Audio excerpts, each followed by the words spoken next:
start. I play the team. Tough, Francesco, just so you know. All right.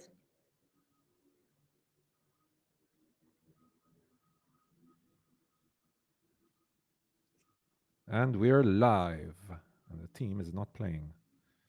Why isn't it playing? Shall I It's sing not. it?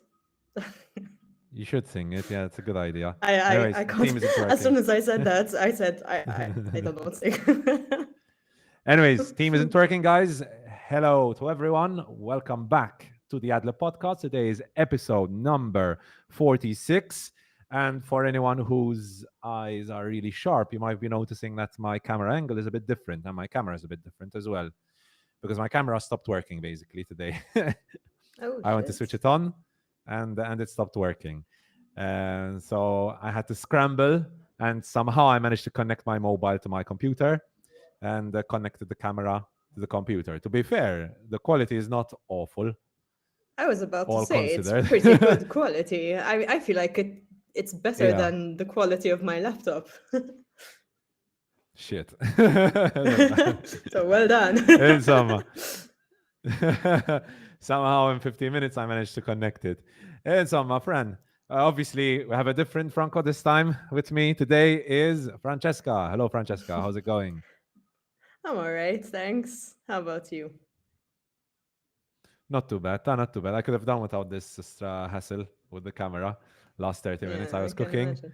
And then I come in here to prepare everything. I like switch on the camera. Wait, why isn't it switching on? Oh Something's up, shit, this is something's up, very something's recent up. thing. Oop. Yeah, just like 30 minutes ago. Literally 30 minutes Fuck. ago. But yeah. Stop that happens. And If I'm obviously, taking welcome to all the viewers yeah, and listeners in the chat. Yes, Francesca.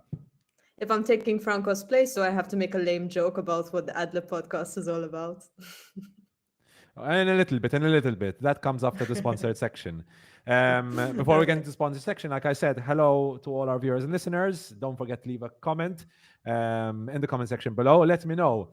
Has it ever happened to you to have a Canon EOS M50? I think it's called Canon EOS M50. Anyone has that? Let me know in the comment section. Tell us, what should I do? I literally pressed everything, changed the battery, connected it to the USB, everything, and it's not working. So please let me know in the comment section below what the hell should I do. Anyways, and let's get into the sponsored section now. Hello, Bruce. Hope you're excited for this episode. We have a lot of stuff to say about your shorts, mostly positive. But let's get into the sponsored section of the show, because thank you to Embassy for sponsoring the Adler podcast. This week we have no trouble with sharing the screen because I tested it beforehand. And as you are seeing here, of course, right now at Embassy, we have Five Nights at Freddy's showing. These are some of the movies showing right now. And very exciting, these are some of the movies coming up in the coming weeks. We have the Marvels releasing this week. We have Hunger Games, The Ballad of Songbirds and Snakes, which is releasing, I believe, the week after. That would be, I believe, the 17th, probably, because the Marvels comes out on the 10th. Hunger Games, the prequel, comes out on the 17th, and we have Napoleon coming out, I believe, on the 22nd, but my memory is what I it have that is. Just to saved on have a my quick calendar. look. It's the 22nd. I'm going to check right now. I was made fun of for having it Okay. saved in my calendar, but I stand by my decision. 22nd, yes. 22nd, my memory is good.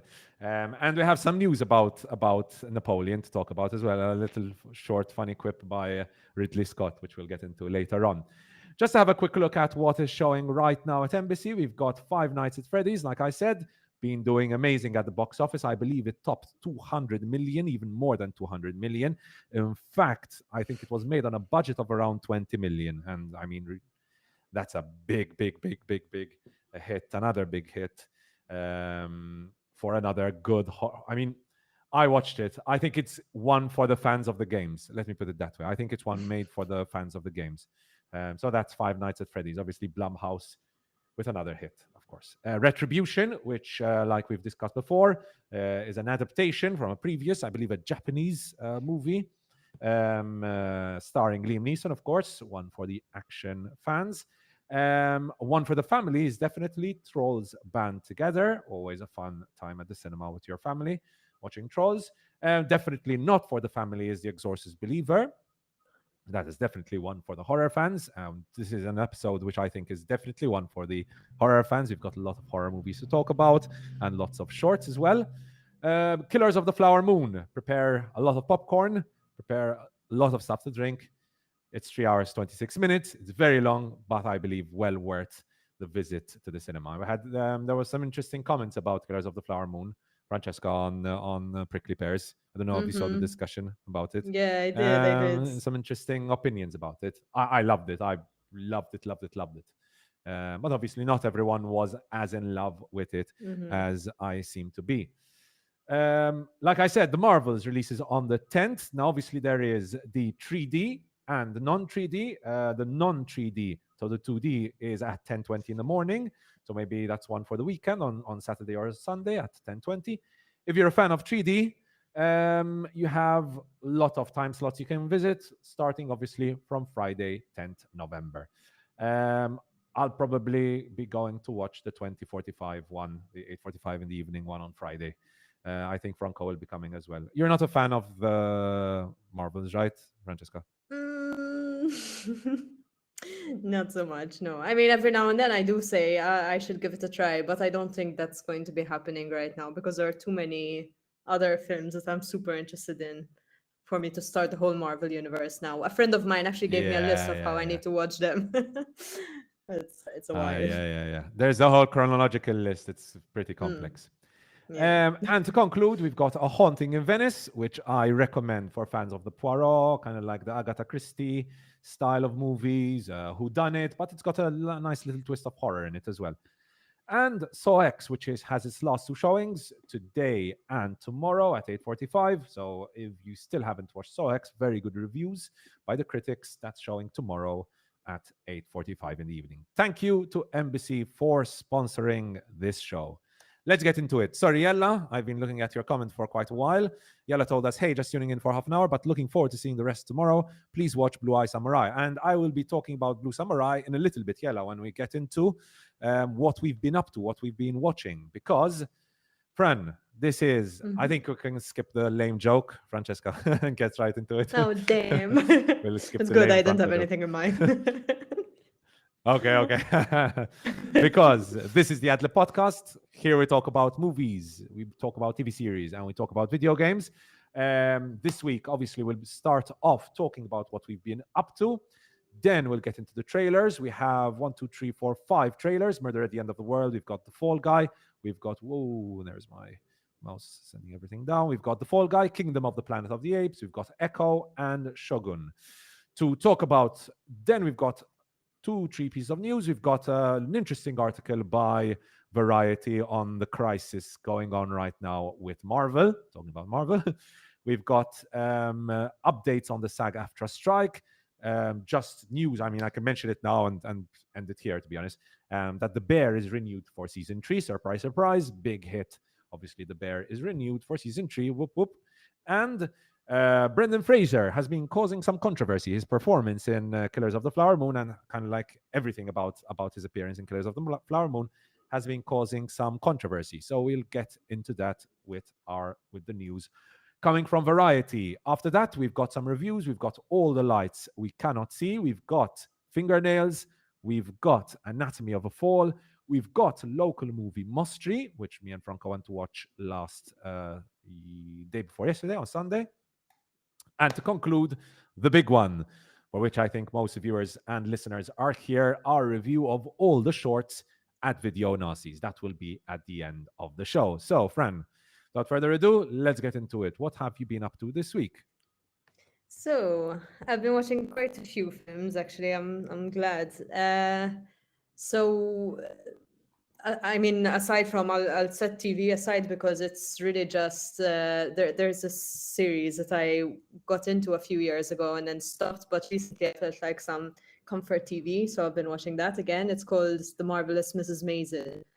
And I would Okay. say it's fairly female oriented, but it's actually really well written. It's about a woman who's basically in the first episode, her husband leaves her. and it's set in like the 50s New York. And this very Jewish Mm-hmm. family, and she decides to become a stand-up comedian, basically. So it's kind of her journey into stand-up comedy. It's a lot of fun, Okay. honestly. I would recommend it, particularly for some, comfort watching. It's quite a lot of fun, and actually they're on to like 4 or 5 seasons, impressively. So it's quite a lot of fun. All right. But aside from that, so I think TV wise, that's pretty much it. But film wise, aside from Killers of the Flower Moon, which I watched with you guys a couple of weeks ago, I watched Mm-hmm. Anatomy of a Fall, which I believe we'll be discussing today, right? Definitely. Uh-huh. Which I was extremely happy with. We'll get into it later, but wow, yes. um, uh, I also watched Passages, which um, I had mixed feelings about, to be honest. I was really looking forward to watching it, and somehow emotionally, I felt like it didn't really hit too much. Maybe it needs a second viewing, but I'm not sure. Have you watched it, Oh, Andrea? Joe had reviewed this. No, I Okay. haven't watched it. Joe had reviewed this a few weeks Mm-hmm. ago on the podcast. He had watched it in I cinema. uh, I need Yeah, I to see remember what this he one. Yeah, said yeah, yeah. about it, because I hadn't. I think I hadn't watched his review because I hadn't seen it yet myself, and I kind of avoid the ones that I would have watched. But I'm curious to see. I really want to discuss this film with someone else to kind of. I believe Bruce, if he's still listening, he told me that he was watching it last night. So, Bruce, feel free to Mm-hmm, mm-hmm. leave a comment. Um, I also watched this German film called A Fire. Very interesting. It's basically set in this German forest kind of thing. There's a group of 20 somethings, Mm-hmm. and they're living there. One of them's a writer, and he's trying to kind of get some quiet time to write his second novel. And in the meantime, around them, there are the forest wildfires going on. And it was quite inspired Okay. by the recent wildfires that have been happening all over Europe. Very interesting film. I feel like while I was watching it, there were points where it lost me a bit emotionally. I think I was a bit kind of like, okay, where are they going? But I kept thinking about it afterwards, and I think I want to watch it again soon. So there was Okay. that. Interesting. There have been quite a few films, and last Saturday, most notably, I watched Climax of Gaspar Noé. Are you familiar with any of his No. films? No, I don't think so. Yeah, that was.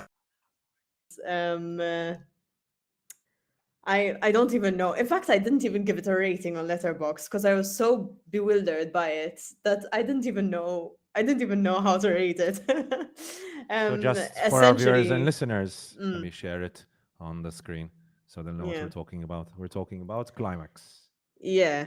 So yeah, in fact, this Okay. is pretty much the description I was going to give. Yeah. So it's a group of dancers, and they're having this kind get together slash party, and they're all dancing and having fun. But their punch, sorry, gets spiked by LSD. And you just see the aftermath of that, and that is essentially the film, and it's wild. um Interesting cinema, let's put it that way. To be honest, the last 30 minutes I found very difficult to keep watching. I had to fast forward. Well, I don't know if we can still use the term fast forward anymore. But I had to like skip ahead in the last 30 minutes of the film because I found it quite difficult to watch, to be honest. I'm Okay. again Damn. curious if anyone listening has any opinions on Climax. I'm super curious to see what you guys think. By Because the way, I feel friend, like it. Mhm. uh, Bruce said he hasn't finished passages, but he hated Okay. the lead character. Oh yes, he's very hateable. Interesting. I found all the characters hateable, to be honest. But you hate him in a you're meant to hate the lead character, or is it more no, I really don't Yes. like the character, Mm, the way it's written? no, it's. I mean, I think we're very much supposed to hate him. I mean, he's slightly kind of narcissistic in a way as a character. He pretty much tries to arrange the world to his own liking and his relationships to his own liking, and it it goes sour basically. But All right. yeah, no, definitely supposed to hate him. Okay. And finally, my list of films ends with Fingernails, which we'll also be Fingernails, reviewing, right? definitely. I Yes, won't that say will anything about review that. later on.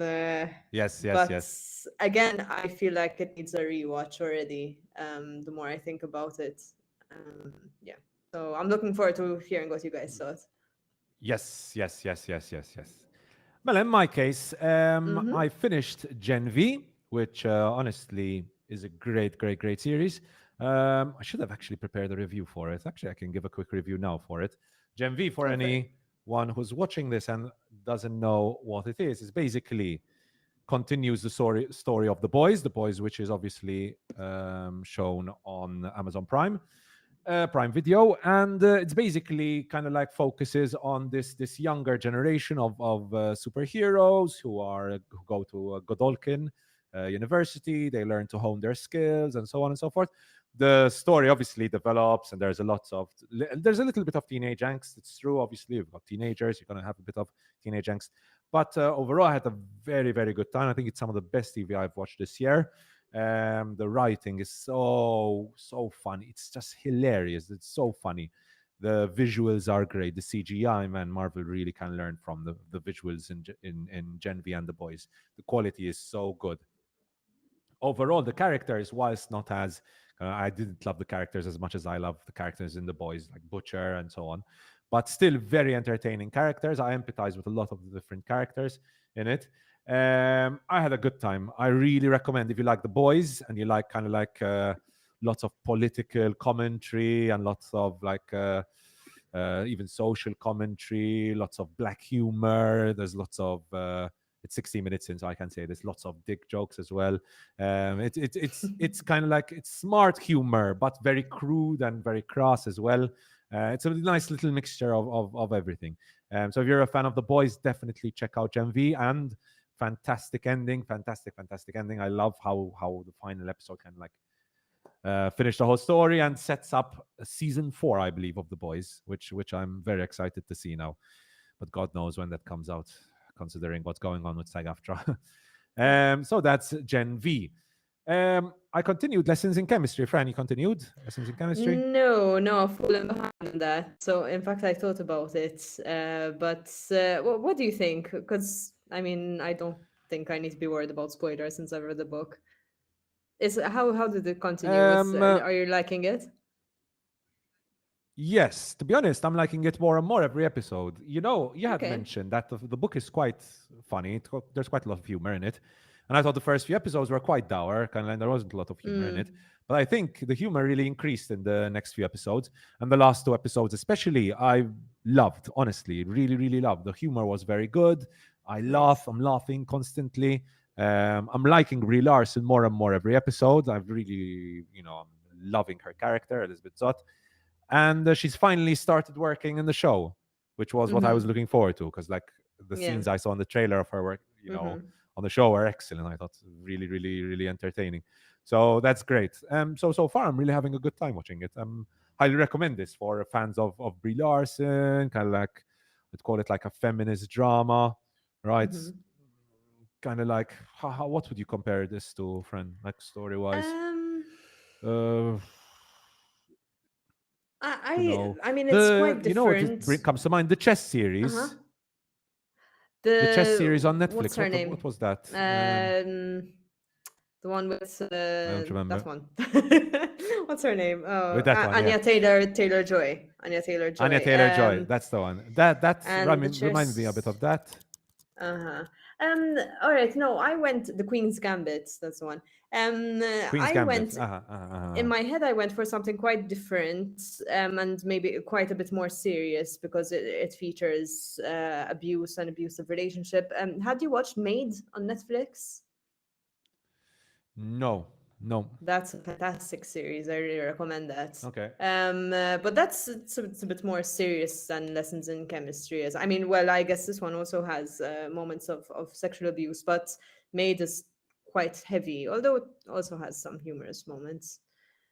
But yeah, no, maybe Queen's Gambit, which I hadn't watched incidentally, but I watched some clips here and there, and maybe you could compare the two.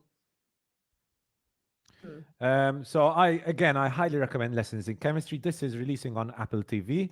I would recommend checking it out, especially definitely, of course, you're probably watching it if you're a fan of the book. What else? What else? What else? Yella. I hope Yella's still here because I started Blue Eyed Samurai for our viewers and listeners who have no idea what I'm talking about. It's basically a Netflix animated series. Fantastic visuals, and oh my god, it's got a 9.1 on IMDb. The visuals are insane. Like the battle sequences are so good. It's some of the best battle sequences I've seen in a very, very, very long time. Like it's a mixture of hand-drawn animation, and then you've got like the CGI animation, which is very smooth as well, which makes the battle scenes really satisfying. But at the same time, you've got obviously the colors of the hand-drawn anime. It's fantastic stuff, really good stuff. And the blood effects are really good. Like there's something about the blood effects in this series. I don't know what it is. Maybe Ella can help explain better. But there's something about the way the blood is designed and the way it's animated. It's gorgeous, really, really good.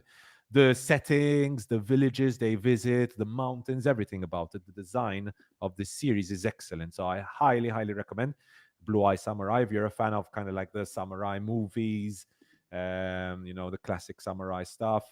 Check it out. Highly, highly, highly recommend it. It's available on Netflix. What else? What else? What else? Yes, I started Ahsoka after Joe. Well, to be fair, he didn't shit on Ahsoka that much. Like he gave his criticism. He said he liked it. To be fair, most of the time. I've watched like 4 episodes of Ahsoka, so they pay a lot of attention to composition in every shot. Yeah, yeah, I can tell. Yeah, it's so good, really, really good. A lot of art direction went into this. Definitely, definitely, you can tell that a lot of art direction has gone into this. What was I saying? Ahsoka. So Ahsoka. So far, I've watched 4 episodes. Not bad, not bad. When Joe comes on from the start, I'll discuss it with him because so far I've not had a bad time at all watching Ahsoka. Ahsoka. Also, I finished obviously Rebels, which is the animated Star Wars stuff. All the Light We Cannot See, which we'll review later on as well. That's the limited series on Netflix. Again, we're going to review this later on. I watched because Francesca, how are you with the Hunger Games movies, by the way? I, as far as adaptations go, the Hunger Games adaptations I found pretty decent. Because I was quite a big fan of the books, and what happens, that you're always going to watch the film and you're disappointed. But I was always quite pleased with the Hunger Games films. I mean, I remember in the last one there were a couple of, and I can't even remember what they were, to be honest. There were a couple of Dumbledore shaking Harry in the Goblet of Fire moments, if you know what I mean. Um, there were Yes, kind of yes, yes, yes. moments where, like, what are you doing? What the name of the Phantom of Fire? Exactly. Exactly. But I was quite happy with them. I haven't read this book though. I have the audiobook, and I'm kind of trying to plan to read it, but obviously I'm not going to manage before the film comes out. But I'd quite like to watch this film. I hope that they don't mess it up. To be honest, the trailer didn't give me much hope. It seems a bit. Um, how can I say this? Made for audiences. It felt a bit like it was made for a particular audience or audience pleasing vibes. So I'm not sure. What about you? Are you into the whole universe, the Hunger Games? Before I get into the Hunger Games, because John Carbonara just left a comment asking us, hello, what did you think on the ending of Attack on Titan? Unfortunately, John, I haven't watched all the seasons of Attack on Titan. I'm still on like season 2 or 3 because I had started them this summer. And when summer stopped, unfortunately, I didn't have time. I have so much stuff to watch. But I'll get onto it. I really need to continue watching Attack on Titan. What do you think, John Carbonara? Let me know in the comments. Would you recommend watching the whole, like, because I think there's like 8, 9, 10 seasons of it. Like there's a lot of seasons of it. I mean, he said it's a must. The ending is a masterpiece, so I'd assume he's going to tell me that I should watch it. I love animation. To be fair, I'm not that into the anime stuff though. So not that I dislike it, because I really had a good time watching the first like 2 seasons of Attack on Titan. It's just there's so much stuff to watch. Watching like 10 seasons is really hard. Anyways, Attack back to the on Hunger Games. Attack Sorry, on Fran, Titan, you're gonna I say? actually just watched one episode, and there was a reason I stopped after one, just because I found it really heartbreaking, but in a good way. And I do actually want to get on it. So and I saw like there was quite a bit of news around it recently. I guess because it just ended, Yeah, right? So thank you for the yeah, it reminder, ended. John. We'll get into that. So back to the Hunger Games. Hmm. I watched the first three because back when they came out in 2012, 13, 14, 15, I didn't actually go watch them. I was never that much into them. I think I Okay. was going through a phase of I'm over kind of like these teenage movies, like the young adult drama kind of stuff. I was over it. Understandable. But I watched them recently. I watched them recently preparing for the new Hunger Games movie. Hunger Games 1, I liked. I wouldn't say I loved it. I liked it though. I liked the world it was set in. I liked the whole Hmm. concept of it. I had a good time. Then I watched Hunger Games Catching Fire, which I believe so far from the first three is my favorite. It's a Hmm. fantastic movie. Catching Fire That's is the a one with the fantastic clock, movie. right? The one with the clock. Like they're in God. different sections of a clock in the arena, Yes. right? Yes, yes, yes, There yes, are yes. The lots one of with the clock, different exactly. The sections. one where she That's shoots the cool. bow at the end, breaks the studio. Yes, yes, That yes, was yes. That's fantastic. Like cool. the whole movie That's is very cool. excellent stuff. Mm-hmm. This was really good, Catching Fire. Mm-hmm. Then obviously I watched the third one, which is Mockingjay Part One, Mm. and I had heard that many fans like this the least. The least. To be perfectly honest, I watched it yesterday. I Mm. had a really good time watching it. Astrat, I think this is a really mature movie. Like the way it I tackles revolutions and uh-huh. the threat of bombing, and like goes a bit into the like Cold Warfare of Mm-hmm. bombing each other. At the same time, you have the concept of starting a revolution, but is it worth all like the all the debts? And it's really mature stuff. What do you think, friend? You know what I think the problem is, and I can understand why fans would have that reaction. I agree with you. I think it's a good film in itself, but Mockingjay has the same problem as the last Harry Potter book has, in the sense that you have grown up with them going to Hogwarts. Every year they go to Hogwarts.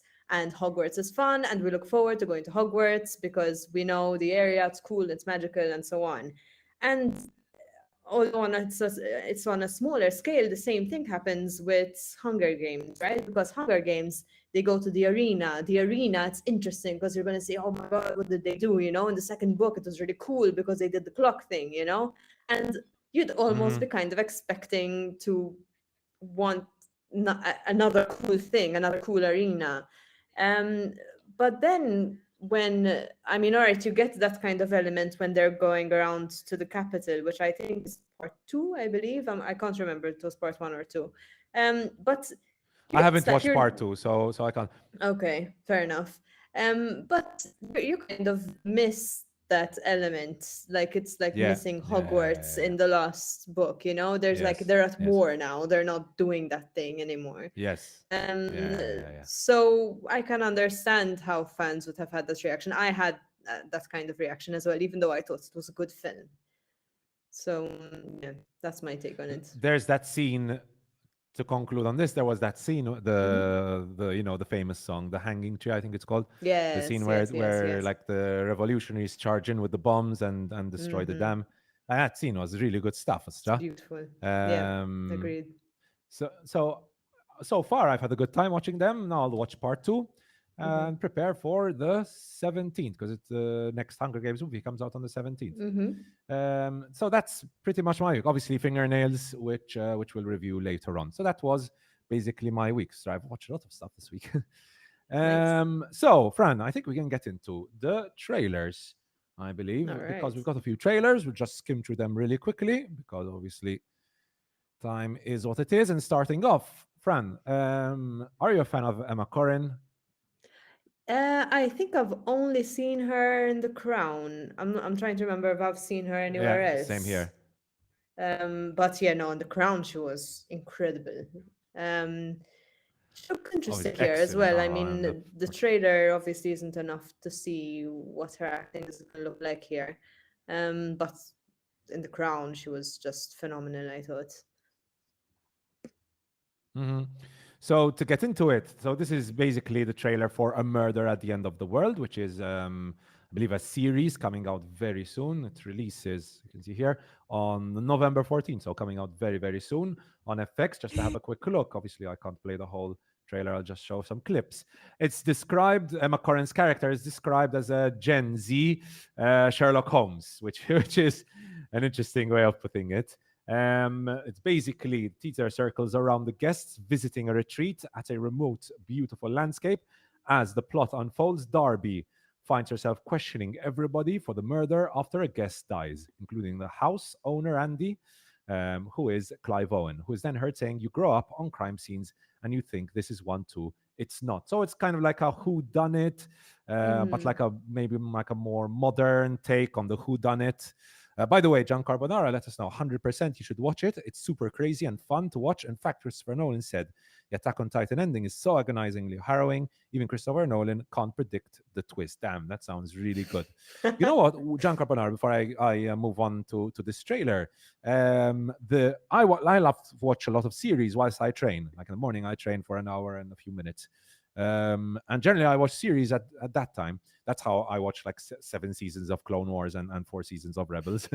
um, uh, the thing is,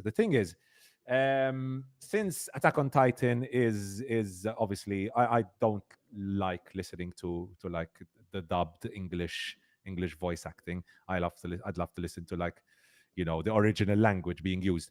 And it's a problem because sometimes when I'm training, obviously I have to look at my weights. So if I don't look at the subtitles, I miss out on what people are saying. So generally, I have to watch something which is originally in English, which is why I'm watching Blue Eye Samurai right now whilst I train. So that's a small little snippet as to why probably I won't be able to watch it that much. But thanks, John, because he said, "Cheers, an amazing show, guys." Thanks very much, John. Appreciate the comment and appreciate you joining us. Yeah, same original is definitely original is the best, definitely. Fran, let's get into this trailer. Don't know if you watched it, so what do you Mm-hmm. think? Um, in these kind of trailers, I'm always very frustrated. Like I always think that the trailer should have stopped halfway through before they got them wearing the masks. Because then I was like, oh, okay, we've seen this now. It is intriguing. It's very intriguing. And Clive Owen, I did not recognize him. Um, but yeah, I'm always kind of a bit, especially given that it's a limited TV series, not even a film. So I'm guessing the reveals are going to be happening over some time. But I'm hoping that they didn't reveal too Mm-hmm, much or much more than they're going to be showing in the pilot. Um, in this trailer, mm-hmm, mm-hmm, but I mm-hmm, like this kind of isolation in a snowy landscape. Kind of, it gave me these Anatomy of a Fall vibes, and also it gave me some Glass Onion vibes as well. yes, Slash the yes, yes, yes. menu in a way. I'm not sure why it reminded me of the menu, but um, I like this kind of sense of isolation and being trapped. So yeah, no, looking forward to it. Mm-hmm. Looks interesting. Looks interesting. That's one I need to start. Thank you. Have a lovely evening. Thank you, John. Thanks for joining us. So that is our first trailer, Murder at the End of the World. This is one I'm quite interested in. I think I'll definitely check Hmm. it out when it releases. Moving on to the next trailer, and this time we've got The Fall Guy. Now, this have you ever heard of the original, Francesca? The original like No, I don't think so. Fall Guy. So this is I've an heard of Fall adaptation, right? Guys, which is the Apparently, game, but I Fall Guy, yeah. It's a bird. It's a plane. No, it's Ryan Gosling soaring through the air in the first trailer for David Leitch's The Fall Guy, based on the 1980s TV series of the same name. The film puts Gosling in the driver's seat as an aging stuntman forced to investigate the mysterious disappearance of an actor, combining top-notch performances from an A-list cast that also includes Emily Blunt and Aaron Taylor Johnson, and impressive stunt work done by a crack team of professionals. The first teaser to land from the film, which arrives in 2024, promises an action-packed, adrenaline-fueled thrill ride from the start to finish, and definitely seems like it's going to be an adrenaline-filled movie. Are you a fan of what's his name? Oh, just Ryan Gosling. Gosling, Fran. Oh, yes. I thought you were going to say, are you a fan of this type of film? I was about to say no, but Ryan Gosling, I am a fan. And also Emily Blunt, big fan. I'm a big fan of both of them. So, while to be honest, this is not the type of film I would generally watch, to be honest, having those two might convince me. Yes. um I Mhm. liked their little kind of they seem to have some kind of chemistry there when she's kind of in the trailer, Yeah. when she meets him for the first time. There's quite a bit of interesting chemistry there, so even for that alone, it would be something I'd consider watching. Ryan This looks Gosling interesting. looks I like think I think I think this is going to be really funny. Like it seems to like the yeah. humor seems to be on point, at least from what I've seen Hmm. from the trailer, of course. Definitely an interesting one. Definitely an interesting one. The visuals, I mean, obviously they still need some work, but Hmm. I don't doesn't look awful. Let's put it that way. So I No, wouldn't no, say no. the visuals look awful. Uh-huh. They need some work though. They still need some work. I mean, it's coming out March 1st, 2024, so they're still in post production. Yeah. In this case, so that is the Fall Guy. Moving on to Kingdom of the Planet of the Apes. Now, I am a big fan of the Planet of the Apes movies. Like, go starting from the originals, which came out, I forgot if it's in the 80s or when they came out. Then we had the 2003 or 2004 one, Planet of the Apes, which is reviewed horribly, but as a child, I loved. Like, not as a child, I was like, what, 11, 12? No, I was a child. I enjoyed it as well. Even though again the critics hated it, and then the obviously the new series of the Planet of the Apes movies, which were excellent stuff, really good. The trilogy of Planet of the Apes movies were so good. Anyways, and we got the trailer for a new Planet of the Apes movie called Kingdom of the Planet of the Apes. This time, it's not Caesar. Caesar was the main protagonist of the Planet of the Apes trilogy, but this time it is Caesar's son. Obviously, we've got Caesar, who died at the end of the last Planet of the Apes movie. That was Andy Serkis, with an excellent performance by Andy Serkis and some of the best CGI I've ever seen in my life, and with Caesar's character. Um, and it's a different world this time, because looking at the world of Kingdom of the Planet of the Apes, we can see that the apes are basically in charge, completely in charge of the world. The world is ruled over by the apes, and this is Caesar's son. Caesar's son, whose name is, let me just check his name because I don't remember what his name is. Caesar's son Cornelius. Cornelius, who is Caesar's son, who grapples with his father's legacy as he leads the ape community in search of peace and a better civilization. Again, the CGI looks excellent. It's really good stuff. Visuals great. I think even the conflict itself looks fantastic. Seeing humans treated like slaves looks to be entertaining. Fran, are you into Yeah. the Planet of the Apes movies? And what do you think about I this think trailer? I was about to say that I haven't watched any of them, but then when you started talking about the 2003 one, I had some kind of memory that I'm pretty sure I watched that one, but I cannot remember much of it, to be honest. And from what you were saying about the last three that came out, sounds quite interesting. Again, it's not exactly the kind of film that I would generally go for, but honestly, watching this trailer, I mean, the visuals were beautiful. So it might be something that I consider. I think it all depends on how they, when they make animals human-like. Hmm. like I have no problem with animation, but then when the moment they try to make them human, like I start to mm, نتدرس. So I think Trust me, this is. the Mhm. CGI for the recent Planet of the Apes movies were like top notch. Some of the best CGI Okay, I've ever seen. By the way, all Bruce right. said Grey Man 2. Grey Man 2, I'm not getting the comment. Not getting the reference. Grey Man 2. Me neither, to be honest.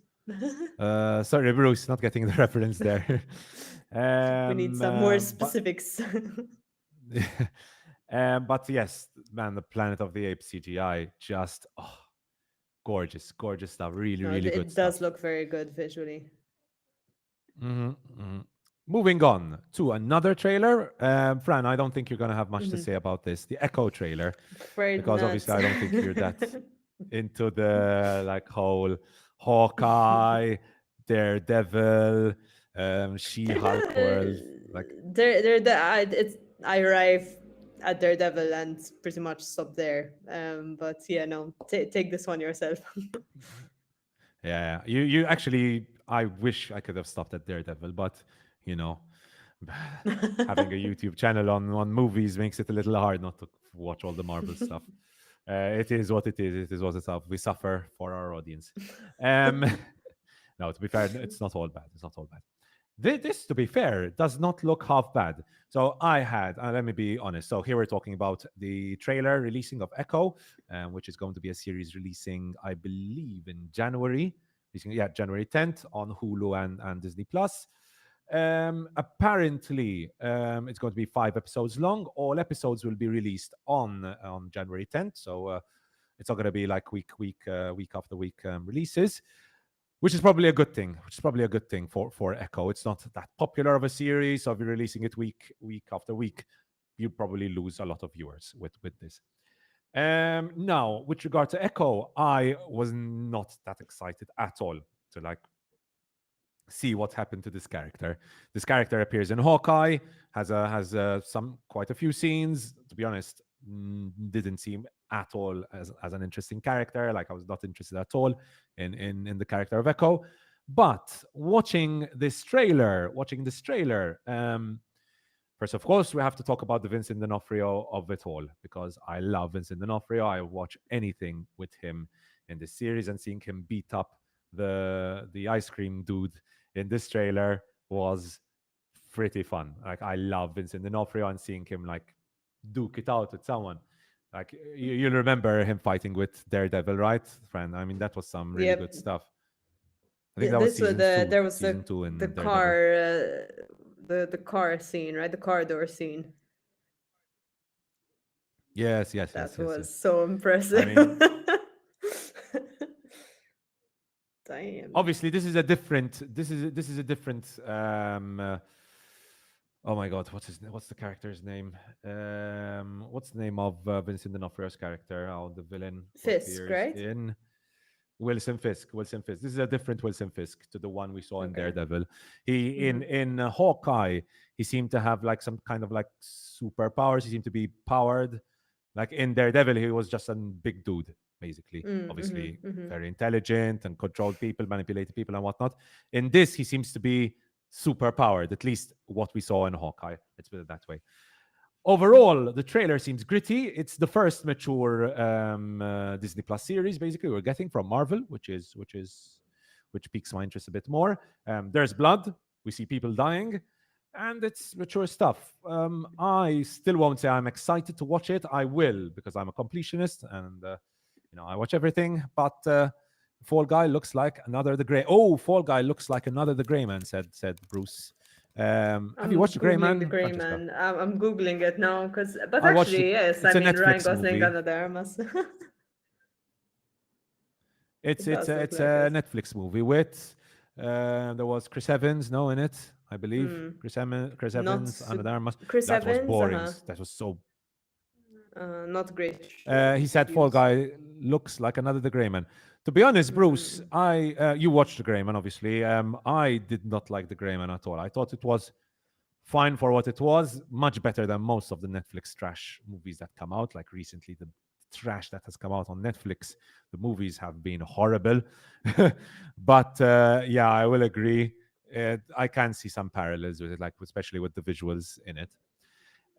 So anyway, so Echo, I don't know. I'll watch it, but I'm not that excited. This is the one trailer, Fran, I really wanted to talk about, which is why I've been rushing through the rest. Shogun. This looks so bloody good because Bullet Train's Hiroyuki Sanada stars in first Shogun trailer. And this effects basically released the trailer for Shogun, which is an ambitious looking limited series based on a best-selling novel by author James Clavell. Series has been in the works for quite a while, but the trailer makes it clear that this is a blockbuster level production and fully explains why it took so long for us to hear anything about it. It'll be releasing on February 2024. Without, however, we don't have the exact date, however. It's set in 1600s feudal Japan. Shogun stars Hiroyuki Sanada as Lord Yoshi Toranaga, who witnesses a civil war take shape. All the while, the Japanese start clashing with Europeans, and he's presented with an unlikely alliance that may tip the scales in his favor. Obviously, as Collider mentioned here, lots of links to Akira Kurosawa movies like Seven Samurai and Ran. Fran, you had a look at this trailer. What do you Um, think? Interested in Shogun? I actually haven't watched any of his other films, so I'm guessing you're so pumped because you're a fan of his other stuff. But to be honest, the only thing that this reminded me of, I mean, it looks beautiful. Um, it reminds a friend of mine is quite a big fan of the game Ghosts of Tsushima, I think. I'm not sure if you're Me too. familiar I with it. love Ghost of Tsushima. Oh, I love And that game it's so this much. this really kind of gave me the same kind of vibes, and it's the kind a kind of game that I would consider playing once I finish Hogwarts Legacy.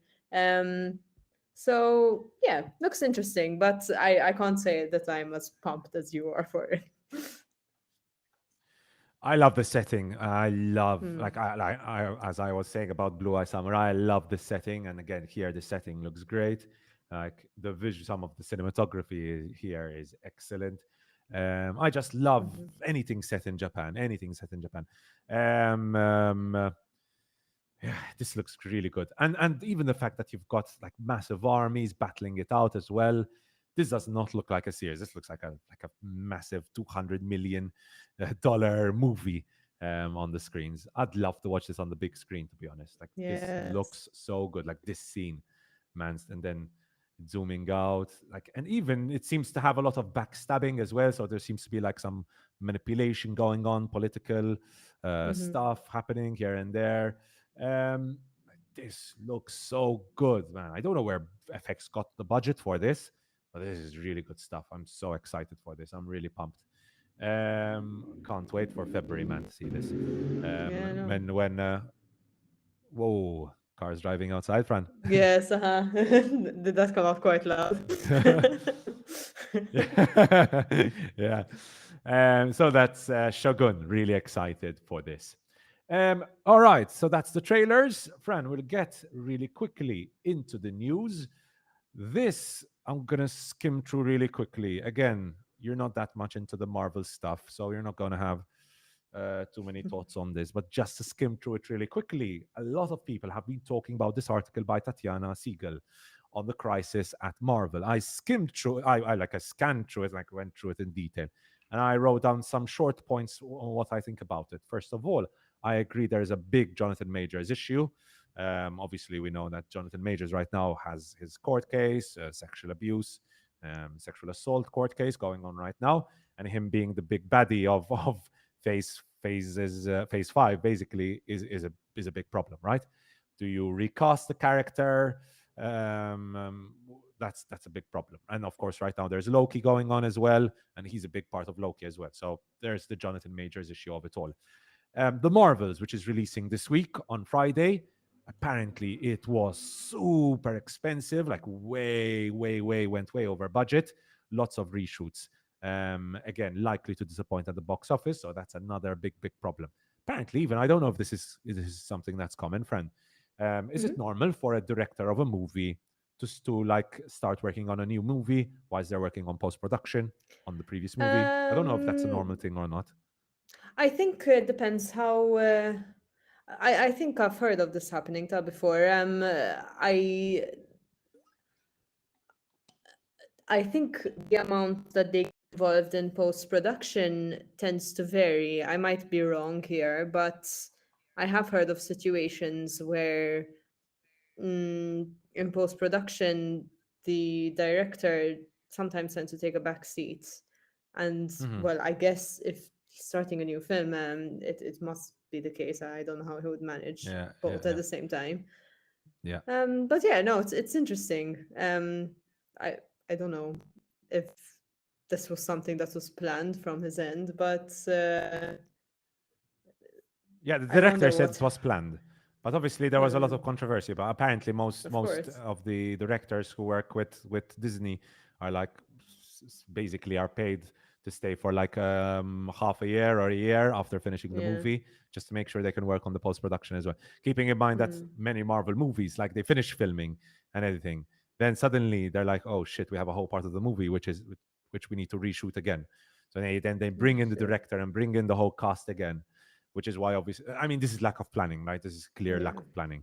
And then obviously you have to pay these, I mean, we're not talking about cheap actors here. We're talking about like the biggest actors ever, and you have to pay them a lot of money, have them cancel plans for other movies, having to. So this is expensive stuff, which is why movies like the Marvels are going way, way, way over budget. According to Tatiana Siegel, she said that the issue started in 2020 with Disney Plus. Basically, all the like demand for a lot of series. Kevin Feige apparently is not keeping up with everything. You have the VFX teams who are spread too thin. You had something like Ant-Man 3, where you had visual effects which looked horrific. We had, I mean, this guy watching Ant-Man 3 said there were at least 10 scenes where the visual effects had been added at the last minute and were out of focus. It was insane. I've never seen something like that in my entire career. Everyone was talking about it. Even the kids of executives were talking about it. Like, when I watched Ant-Man 3, I was so lost. Like I thought I was either getting old and I couldn't keep up with it, but I wasn't the problem. The problem was the visuals. Like everything Shit. seemed out of focus. It looked horrific. It really looked bad. Horrific conditions. Lots of insiders, including former Marvel Studios VFX assistant coordinator Anna George, talked about the horrific conditions at Marvel. The pay and long hours at Marvel were the reason we had to start our unionization process. Conditions were completely unsustainable. This is again Marvel's Studios VFX assistant coordinator Anna George, former obviously, doesn't work there anymore. Like I said, lack of planning and terrible writing. Did you know an episode of She-Hulk costs $25 million? One episode of She-Hulk. One How does episode of that like even 20, they're happen? 20 something minutes long. 20, Wow. man, do Five Nights at Freddy's cost 20 million total budget, and you have She-Hulk with 27-minute long episodes costing 25 million, That's almost 1 insane. million per minute. Like that's awful, awful stuff. Really awful stuff. Um, and you have other people, other insiders. There's another insider from Marvel saying the so-called bad VFX we see was because of half-baked scripts. This was says one person involved with She-Hulk. That is not Victoria Alonso, who's one of the producers. That is Kevin, and even above Kevin Feige. These issues should be addressed in pre-production. The timeline is not allowing the Marvel executives to sit with the material. Um, and obviously, so now the She-Hulk thing came apparently because originally when they filmed She-Hulk, apparently She-Hulk's transformation came in the last episode. So they had like 7 episodes of no She-Hulk, just her not being She-Hulk, her being a lawyer, just a lawyer. Hmm. And the transformation took place in the final episode. After watching the whole thing, Kevin Feige was like, wait, this is shit. We need to change it. And so what happened? God. They went back, refilmed everything, brought in the VFX people to edit the whole thing and add the visuals of She-Hulk. And obviously, you're adding a real life person animated constantly throughout the show, which is why the costs went up. And I cannot imagine the conditions for the people working on that. It must have been awful. It's insane. And to conclude, this means that very few people today trust the Marvel logo. A few years ago, you had stuff like Infinity War, Endgame, and you had like it was a cultural phenomenon. Today, Marvel movie coming out. Is anyone excited about the Marvels? No. Who's excited about the Marvels? Very few people are excited about the Marvels. Exactly. Um, It's and that's sad the because situation we are in today. So I yeah, remember a time when I'm sure you remember as well, Andrea, like when a Marvel movie used to come out and used to go to Eden and the street would be packed with people yeah, outside the cinema. Like yes, cars couldn't even pass because there are so many people outside the cinema. To add yep, yep, yep. to this kind of article and discussion, like a few hours ago, Jeremy Allen White from the Bear commented. I only saw literally just the headline, and I kind of tried to open it up now, um, but his quote is, "I'm confused by how superhero films became the pinnacle of an actor's career," in reference to Marvel. And it's true, like with all the money being spent and all like the most incredible actors being thrown into this, or rather thrown into, I mean, they're accepting the roles obviously, but it feels like I hope it's going to implode soon, because it has to, because people, they're going to lose steam eventually. They're not going to have enough money. But I wonder, do you think that's going to happen? I wonder if that's going to happen. Before I get into it, friend, because Keith Mm, just left an interesting comment. He said, Marvel are producing too many movies and TV series in a limited period of time that they do not feel special anymore. Um, exactly. and I completely agree. I completely agree. Now, on is it going to implode? I actually took down a note of this as well. This is a quote from Jason Squire, who is a professor emeritus at USC School of Cinematic Arts and host of the Movie Business podcast. He said, writing the Marvel obituary would be ill advised. Kevin Feige is the Babe Ruth of movie executives, and Marvel has the Phew. most profitable track record in movie history, no question. Um, So far. I don't know. I don't know.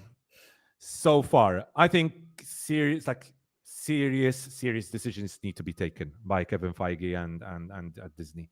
Like clearly, the direction they're going right now is not working. Exactly. They had one big hit to be this year. To be honest, they had one big hit, which is obviously Guardians of the Galaxy Volume 3, which was a hit with Mm. the fans, hit with the critics, made 845 million, which is good stuff, right? It didn't hit the billion, but I mean, considering it's the third part of a movie, very good stuff still. Hmm. However, the interesting thing is that it was directed by James Gunn, and James Gunn is now leading their rivals, DC Studios, because James Gunn is now in charge of DC Studios, who are basically Marvel's rivals, and obviously that little fact is lost on no one, in my opinion. I think a lot of people are probably more excited about the James Gunn Superman Legacy movie coming out in a few years' time than the other Marvel stuff, because it Hmm. seems like James Gunn really has a plan worked out and is setting up their whole cinematic universe there.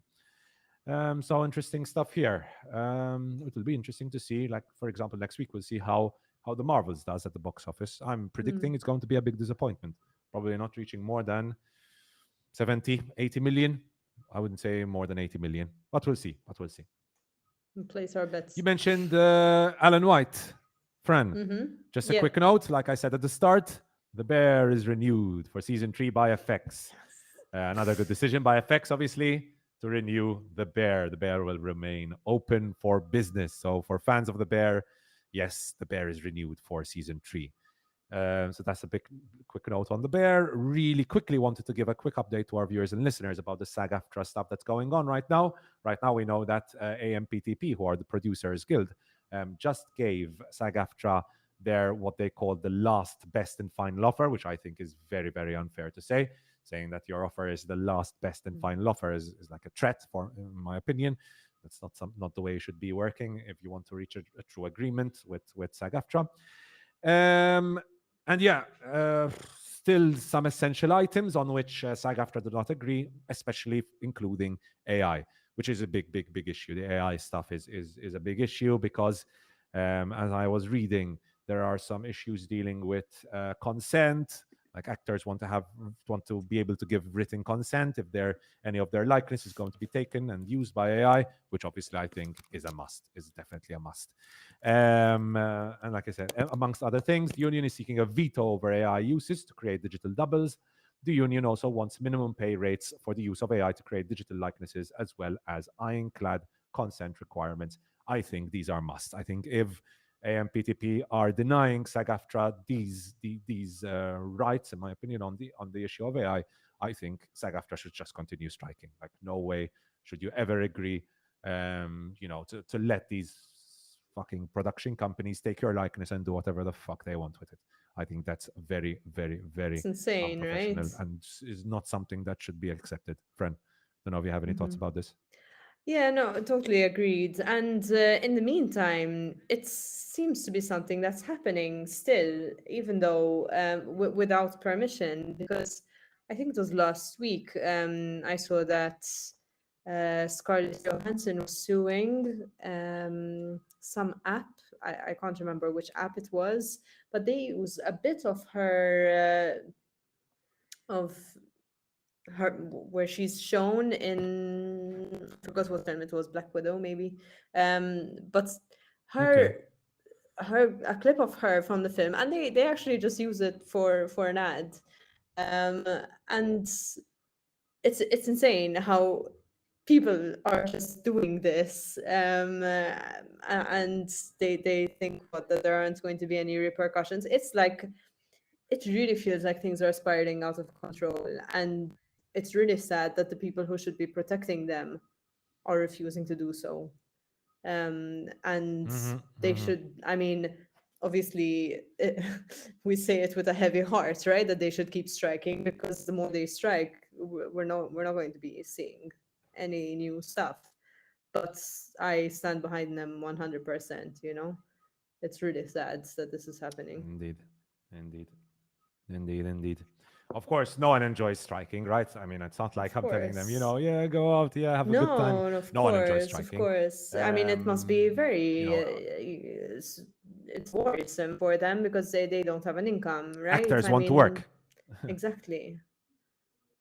So yeah, not But yeah, not pleasant. situation is what it is. Not pleasant at all. Not pleasant at all. I have very negative feeling about this. I think if they don't reach an agreement this week, I think we're basically going to miss out on basically a year of television, probably. Apart from the stuff that is, I mean, obviously here we're talking about Hollywood stuff, right? We'll still get the Mhm. European stuff and so on and so forth. And House of the Dragon. That's doesn't fall under SAG AFTRA apparently. Um, uh, but yeah, we're gonna miss out on a lot of stuff. But again, if AMPTP are not basically going to fold on the AI stuff, I think SAG AFTRA should not fold either. Like, this AI stuff is disgusting, and I really cannot understand how AMPTP can say this is their best and final offer without offering some kind of concessions with regard to consent with the use of AI likenesses. Like, that is insane for me.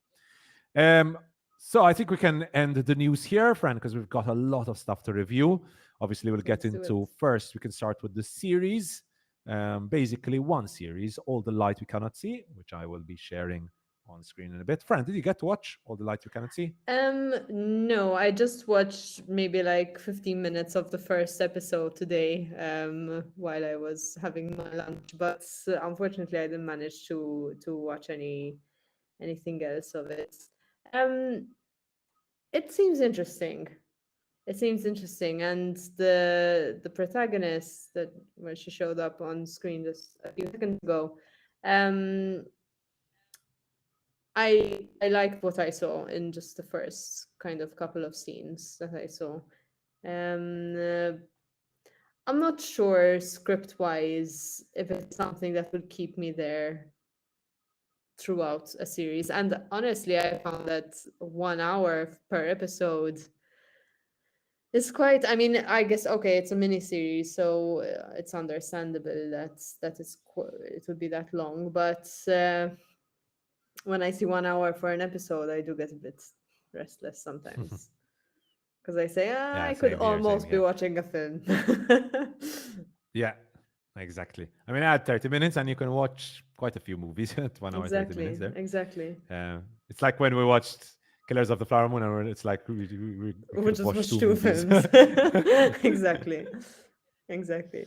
um, But what do you think of but the it? funny thing about it is, yeah, funny thing about this is that, in my opinion, this needed more than 4 episodes, because this is 4 episodes. Each one is one Okay. hour long, basically. This needed more than 4 episodes, in my opinion. So let's introduce it. So, what is All the Light We Cannot See? So, for our viewers and listeners, by the way, viewers and listeners, thank you for all the likes, thank you for all the comments. Let us know in the comment section below any of the trailers which piqued your interest and any of the news which interested you. Tell us in the comment section below. We've got the review section now. Like I said, we're going to be reviewing All the Light We Cannot See.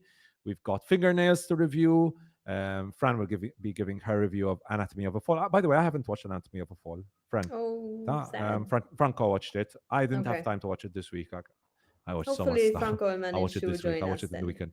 Yeah, yeah. I'll be reviewing Mostri, which I watched in Eden, and then obviously we'll get into the big one. We'll get into Video Nasty. So quickly, my thoughts on All the Light We Cannot See, which is a limited drama limited series directed by Sean Levi. You might have seen Sean Levi in some of the many of the Netflix like trash movies. I'm not a big fan of his stuff, of his work. To be fair, this is my favorite so far from him. And obviously, we've got it's this series is created and written and developed by Stephen Knight. Stephen Knight, who worked on Peaky Blinders, for example, is quite popular. Anyways, All the Light We Cannot See follows the lives of two teenagers during the height of World War II. We've got Marie Laure, who's a blind French girl, and Werner Pfennig, who is a German boy forced to join and fight for the Nazi regime. Overall, so by the way, this is an adaptation, obviously, of the book. Book fans seem to hate this. The reviews for it have been scathing on Rotten Tomatoes. I'm surprised they're quite high on IMDb, 7.7. Thought they'd be much higher.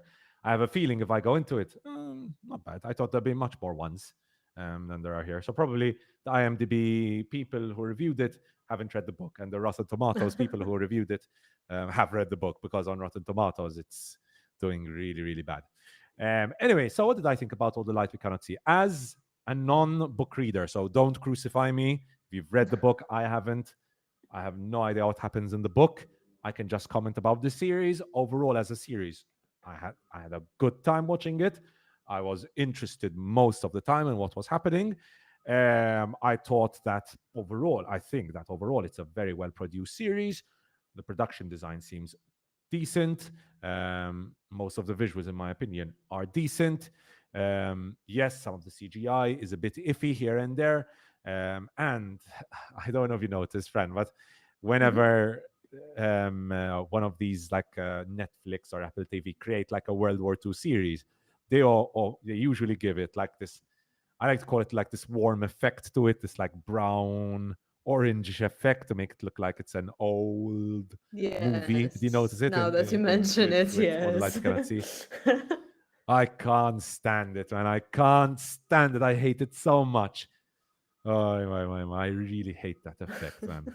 I had mentioned it to David Chu when we had our interview with David Chu, and I mentioned, Mhm. man, I loved his movie.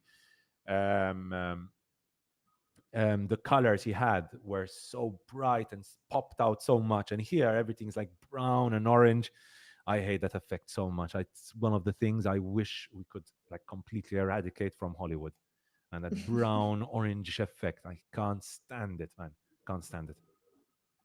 I Anyways, wonder so what kind apart of from that discussion little happens nitpick, there. yeah, Fran, I wonder what kind of discussion happens there. Like it's like the how this movie they set in make that decision.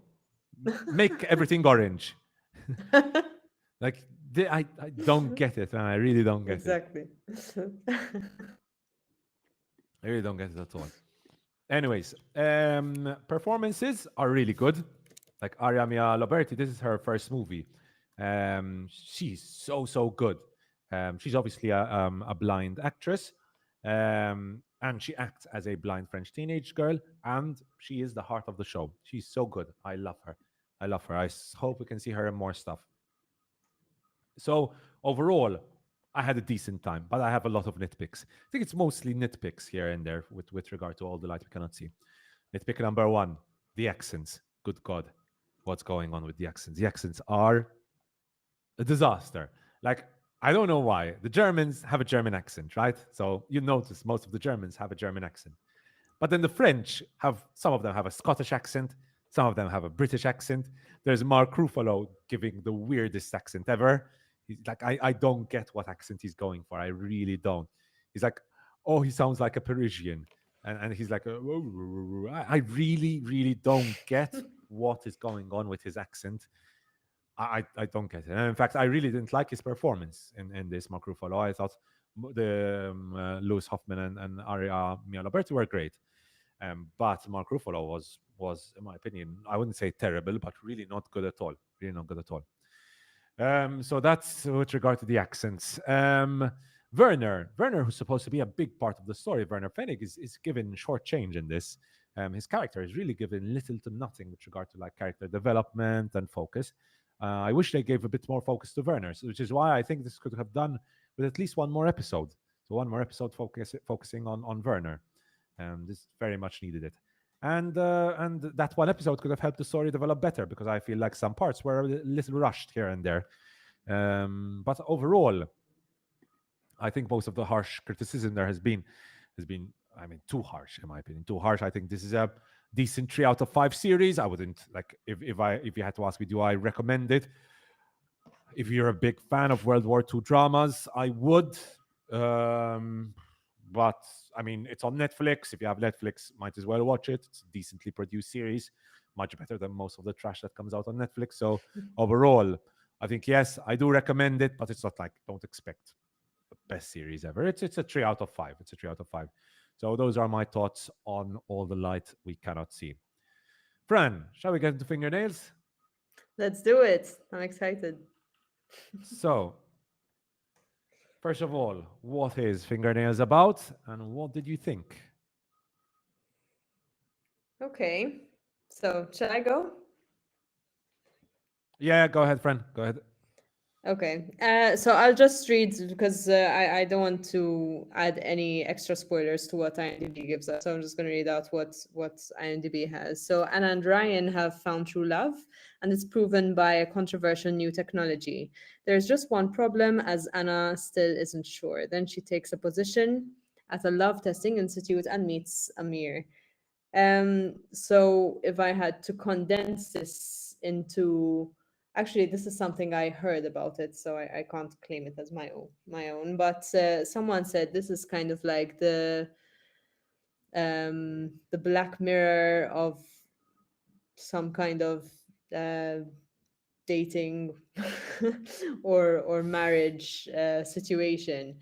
Um, and it did feel a little bit Black Mirror-esque, but what I liked is that it was very human, um, in the sense that it focused a lot on emotions. It felt very warm, whereas Black Mirror generally tends to feel a little bit sterile, a bit removed, a bit like kind of Mm-hmm. ha. um, Yeah, yeah, yeah. Although with a couple of exceptions, because there are a couple of episodes that are quite warm. But this I really um I felt the connections between so with Jessie Buckley's character, so Anna's character, and her husband Ryan.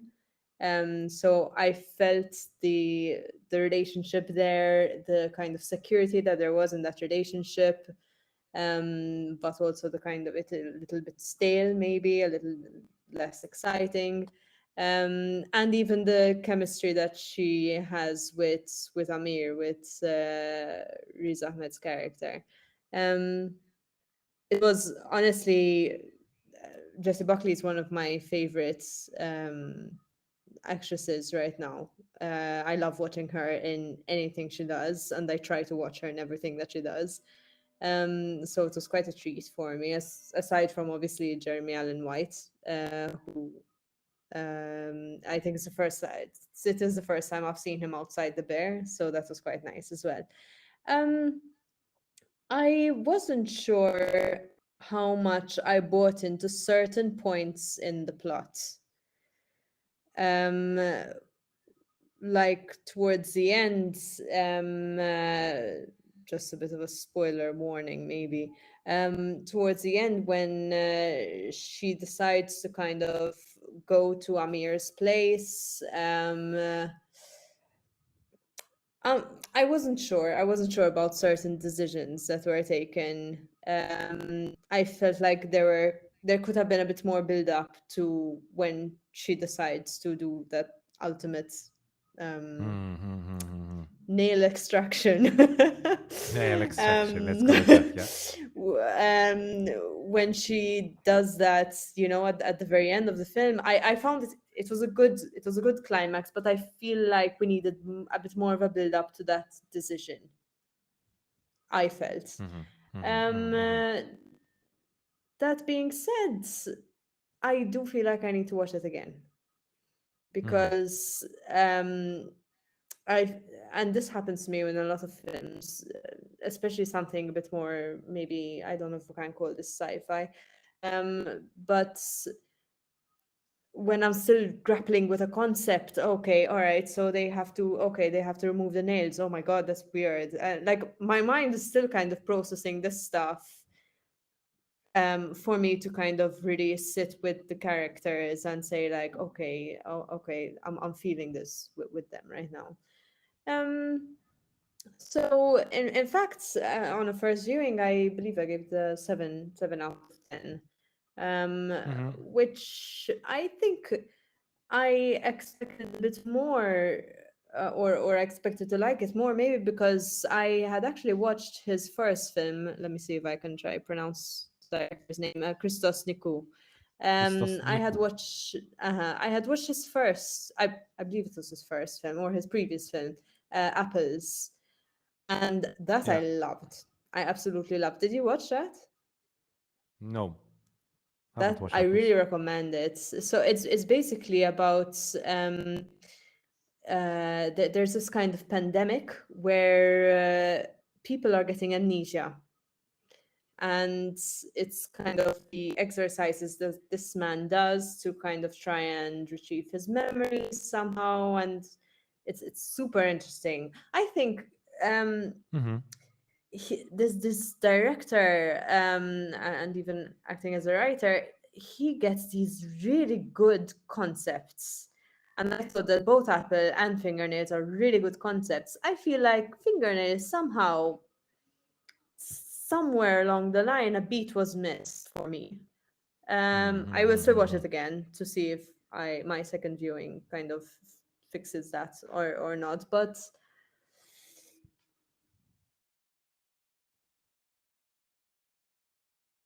Fren, I think we lost you a bit here. So in the meantime, whilst we get Fran back online, let me give my quick thoughts on fingernails. So first of all, I will agree with Francesca that the concept is fantastic. Like I think the concept set up with like machine letting its users know if both people are in love, whether it's one of them still in love or watching, whether none of them. please. Sorry, Fran, because you cut out Okay, all there for right, a all bit. right. So I Okay, no started worries. talking about my thoughts. No, no, no. I thought I lost you, so I was gonna keep going with mine. So go Okay, okay. ahead. So as I was saying, so I think I agree with you completely that the concept is fantastic. Like the concept of a machine telling its users whether both are in love, whether one is in love and the other isn't, and obviously then who is in love and who isn't in love. Hmm. That's like a big question mark, right? And if it's 0%, obviously none of them are in love with each other. I like the idea that like divorce rates have gone down drastically, but at the same time, it seems most people aren't happy in their relationship. Still, people Hmm. mostly aren't happy in their relationship, and like obviously Anna and Ryan represent the couples who passed the test, and now they're kind of are taking their love a bit for granted, and they're like not doing exciting stuff together. They're like Ryan is constantly going to bed instead of doing fun stuff with his wife. Um, so I think it asks the right question. So we've got this machine which is confirming that they are in love together, but why still? Why aren't couples happy? So it asks the right questions.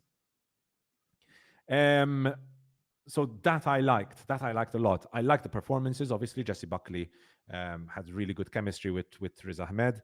Obviously, to say that she doesn't have good chemistry with Jeremy Allen White is like the whole point of the movie, right? So, like, she's not supposed to have good chemistry with Jeremy Allen White. It's the whole point. Actually, to move on to one of my negatives, I thought Jeremy Allen White was a little bit wasted in this. Like, I thought it had more dramatic moments, considering what's going on between himself and Anna, Jessie Buckley's character. I thought he'd get more like opportunities to show off his dramatic chops in it. I thought he was severely underused in this. What do you think? Um, to be honest, I've always seen him as a bit understated for the majority of the time. I think in The Bear, he had enough time to reach certain boiling points. Haha, pun. So in The Bear, there was enough ebb and flow in the story for him to like get to a point where he's like either really pissed off or really upset or whatever. But I found that, and I remember this because I noted this at the beginning of The Bear. Like, he's quite understated as a performer generally, which, to be honest, that doesn't bother me at all, because it Mm-hmm. actually Mm-hmm. reminds me of a lot of European acting. Um, so it's fine with me. I think as a role, as a character, he wasn't super developed. Um, Mm-hmm. there Mm-hmm. wasn't there he wasn't really much of a focus there, and actually we might be putting our fingers on something that missed that for me. Maybe if we saw him as a bit more of a 3D character, you're right, he was maybe a bit flat as a character. Mm-hmm. Mm-hmm. Mm-hmm. So there's that. Mhm. Now the whole concept of the movie is also like I got this. I don't know where I got this from. I think I was on Letterboxd scrolling and I saw this comment. Like, falling in love is easy, staying in love is hard. Right? It's like one of Mm. the main concepts of this movie as well. But would you say the ending doesn't match with that message? Like, falling in love is easy, staying in love is hard. I In fact, the ending didn't really convince me, because Yeah, I yeah, don't yeah, know yeah, yeah. what are we trying. This is it. This is it. I feel like there was a good concept, but Hi guys. Hello, oh, Franco. Franco hey So, finally Franco. joined. Hello. scusami, I'm so sorry, I'm so sorry, I'm so sorry, I'm so No sorry. worries, no worries. It's Franco, your okay. camera's off, by the way. No, no, Let for a us see your reason. pretty face. All right, all right, all right. It cannot be possibly prettier than yours, Francesca. Come on. Oh. Oh, allow me here first. Or Don't die, please. I mean, We need your reviews. sorry, sorry, Andrea. Sorry, Andrea. No worries, Not no you. worries, no worries, Franco. No, as in. No, no, no, no. لا تكوتاش Franco. Did you, what was happening? Hello also to the chatters as well. But I'm coming. Basically, what happened is I overslept my nap. I overnapped, Oh no. Damn. so I basically got kidnapped. So what's up? What's up? Where are you? So right now we're on Fingernails. Franco, we're concluding our review of Fingernails. We did All the Lights We Cannot See. We're doing Fingernails. After this, we've got Anatomy of a Fall and then Mostri before we get into Alright, the video alright. nasty stuff. Oh, Right? bomba, just in time. Thank God. You're Okay. just in Mela. time. So, friend, to conclude Fingernails, you gave it a 7 out of 10? So 3.5 out Yes, of but 5. I do want to I emphasize that give it a it's the 3 out of first 5. viewing. Mm-hmm. Okay. Uh-huh. Well, same review. Same rating, I guess. It More or translates to less, the more or same. less. Uh-huh. Okay. Yeah. I liked it. I loved the concept. I love the concept. Love the concept. Love the performances. I don't love the movie though. I think it has too many like niggling things that I disliked. By the way, I want to mention some of the lines were really good. Some of the writing Yes. in this was so good. Excellent stuff. Yes. But then at the same time, then there were other stuff I really disliked. So it's like it's like a bit of mixture as well. So I think a 3 out of 5 is fair. Is fair for Fingernails. This is available on Apple TV, by the way, for our viewers and listeners. Apple TV Plus. Anything else to say about it, Fran? Before we move on. I would watch it again. But yes, I think this is it. The dialogue was good, but the planning of what's going to happen, I feel like it could have been developed more. It's such a good concept, you know. So I I needed more. I'm not fully satisfied now with this film.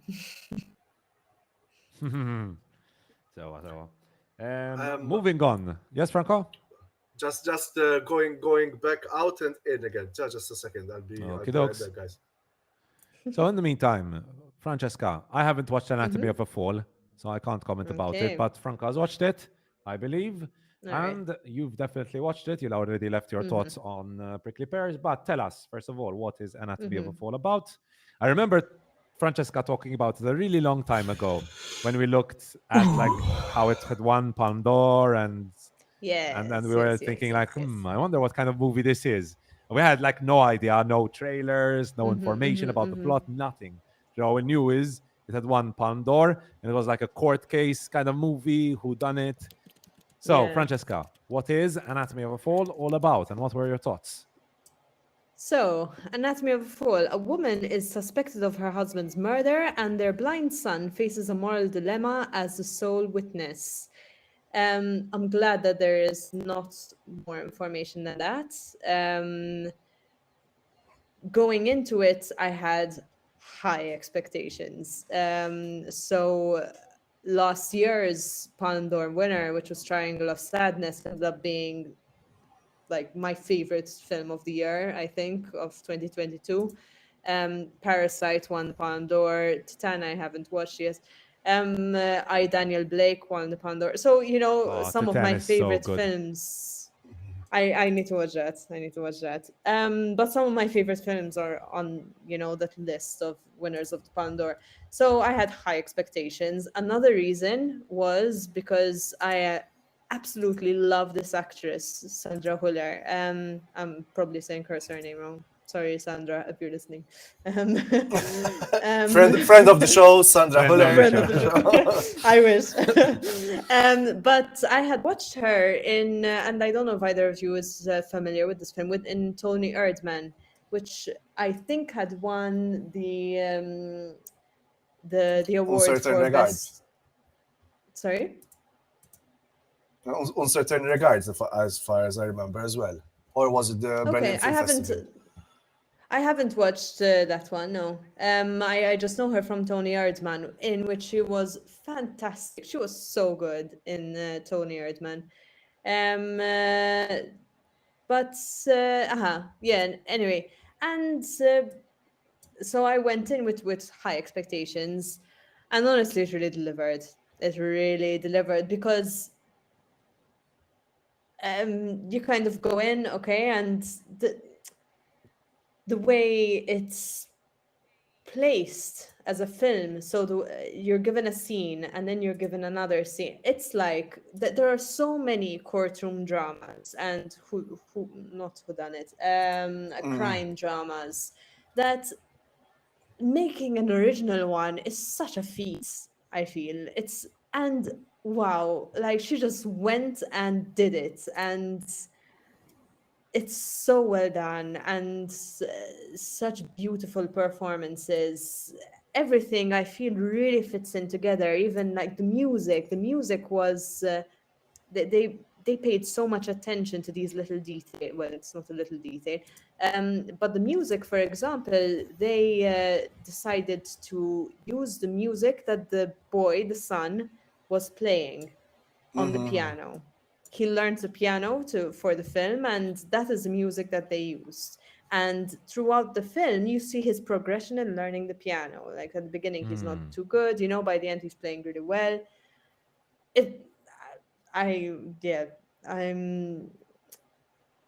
I'm so in awe of the and this is going to sound a bit sterile, but the planning that went into this film really paid off. Um, it gives you scene after scene, and you just have no idea what's going to come in the next scene. So it's a bit of a mishmash between the home scenes and the courtroom scenes, and the kind of the struggles, the moral struggles, and the characters come out so well. I feel like I'm going to go on forever about this film because I really did love it, and I can't wait to watch it again. So I want to let Franco get a word in. So So go for it. so 1 out of 5, Mela. 1 out of 5, Um, I'm pretty sure I gave it 4.5 out of 5, or It's 9 right. out of 10. I'm actually I'm going to check though because I can't remember. I might have given it a 5. No, it's a 4.5. But 10 films tend to grow on me, so I feel like if I watch it again, I might just give it a 5 on 5. What do you think, Franco? Okay. No, I agree. The performances were excellent. All around, from the boy, even the prosecutor, Madonna, Yeah. prosecuting lawyer. I wanted to punch him through the screen. Yes. He was such an asshole. But I'm having a bit of trouble with. I felt it a bit long, but then again, I told Andrea, I told him this movie is not something you watch after a long day at work, for sure, because I felt the length, and now that I heard you speaking, I said, maybe that is the point of the movie, that kind of like how long it drags, because the movie takes of this like over a year, the span of a year during a trial. So I think you feel that kind of like, oh my god, when is this going to be resolved at the end of the day?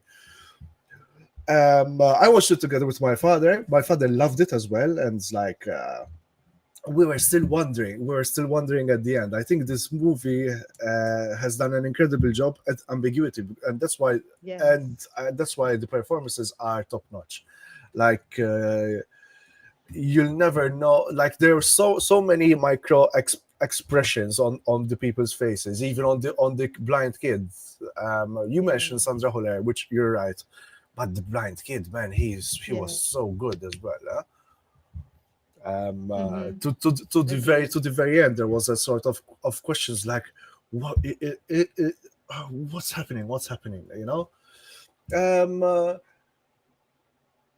I really liked the concept that they used, that they sometimes switch from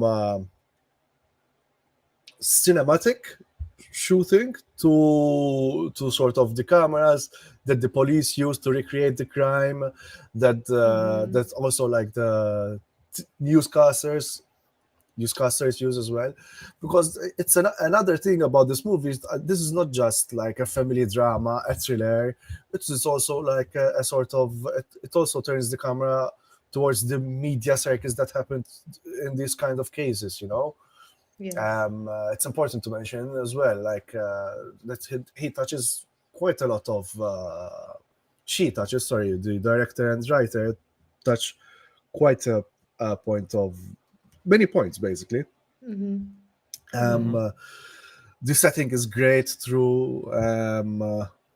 I think again, I'm having a bit of a trouble with long movies sometimes, but I felt it dipped a bit in the second half, and then it picked up again in the third act. So there was like the first act was good, second act, okay, it's a bit dragging, and then on the third act it picked up again. But again, maybe if I watch it when I'm in a different scenario, I think I would be like hooked. But there were many moments. There were many good moments. I wouldn't be I'm not going to give it 1 out of 5 for sure, but I would be more onto a 4 on 5. All right. Okay. So definitely a recommended movie, though. Definitely a recommended. No, watch. definitely a recommended watch, but not after a long day at work.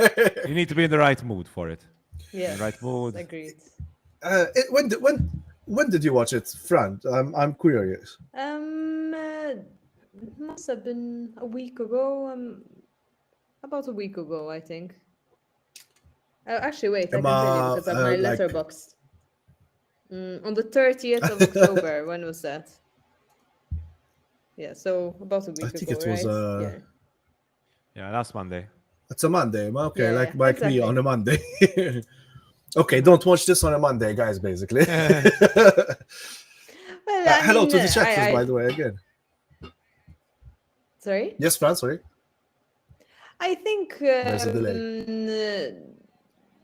there's. I mean, I to be honest didn't, for example, feel it. I didn't notice the time pass at all. And then in Killers of the Flower Moon, over there, I felt the time much more. I mean, obviously, it's a whole other hour. But then again, I think it's also what you're in the mood for. I was really in the mood for this, and I love this actress. And even one thing that I really enjoyed is the change in language when they're in the courtroom, because English isn't her first language. Wow, for me that was a really interesting detail. These little things, and in fact, because I heard a few interviews, with the director after, and kind of she was speaking about how yes, you need to keep it fresh. If you're going to make a film in this genre, you need to find ways to keep it fresh. And I feel like these little details were so effective, and I felt like this is what I love about this actress. It doesn't feel like she's acting, she makes it feel real, and it felt real, Totally agree. honestly. Totally agree. Very, very naturalistic. Very, I very loved it. naturalistic performances throughout. Uh-huh. Like even Alright, the guys. side characters. Even side characters. Yeah. So shall we end it here, because we've got Mostri and we've got obviously go. video nasties then to talk about. Woo, woo. So, Franco, you can take over from here. So, Mostri, what was it Mostri. about? Obviously, unfortunately for this, we don't have IMDb to help us. We don't have an IMDb. No, we don't. I alright. looked it up. No IMDb for it. At least from what I I mean, searched for. the Malta Film Commissioner has an IMDb. How does Mostri not have an IMDb? Anyways, Mostri, Franco. So I like the comment. So Mostri, There we it's are. We've got the description on the website, though. That can help us around. no, but basically to put it it is the story of France, who believes that the folkloric monsters of Malta are real, and believes that there was a murder that happened, and the latest murder, the monster responsible for it was also responsible for the death of his sister when he was younger. And we see basically him trying to convince other people that it's the same thing.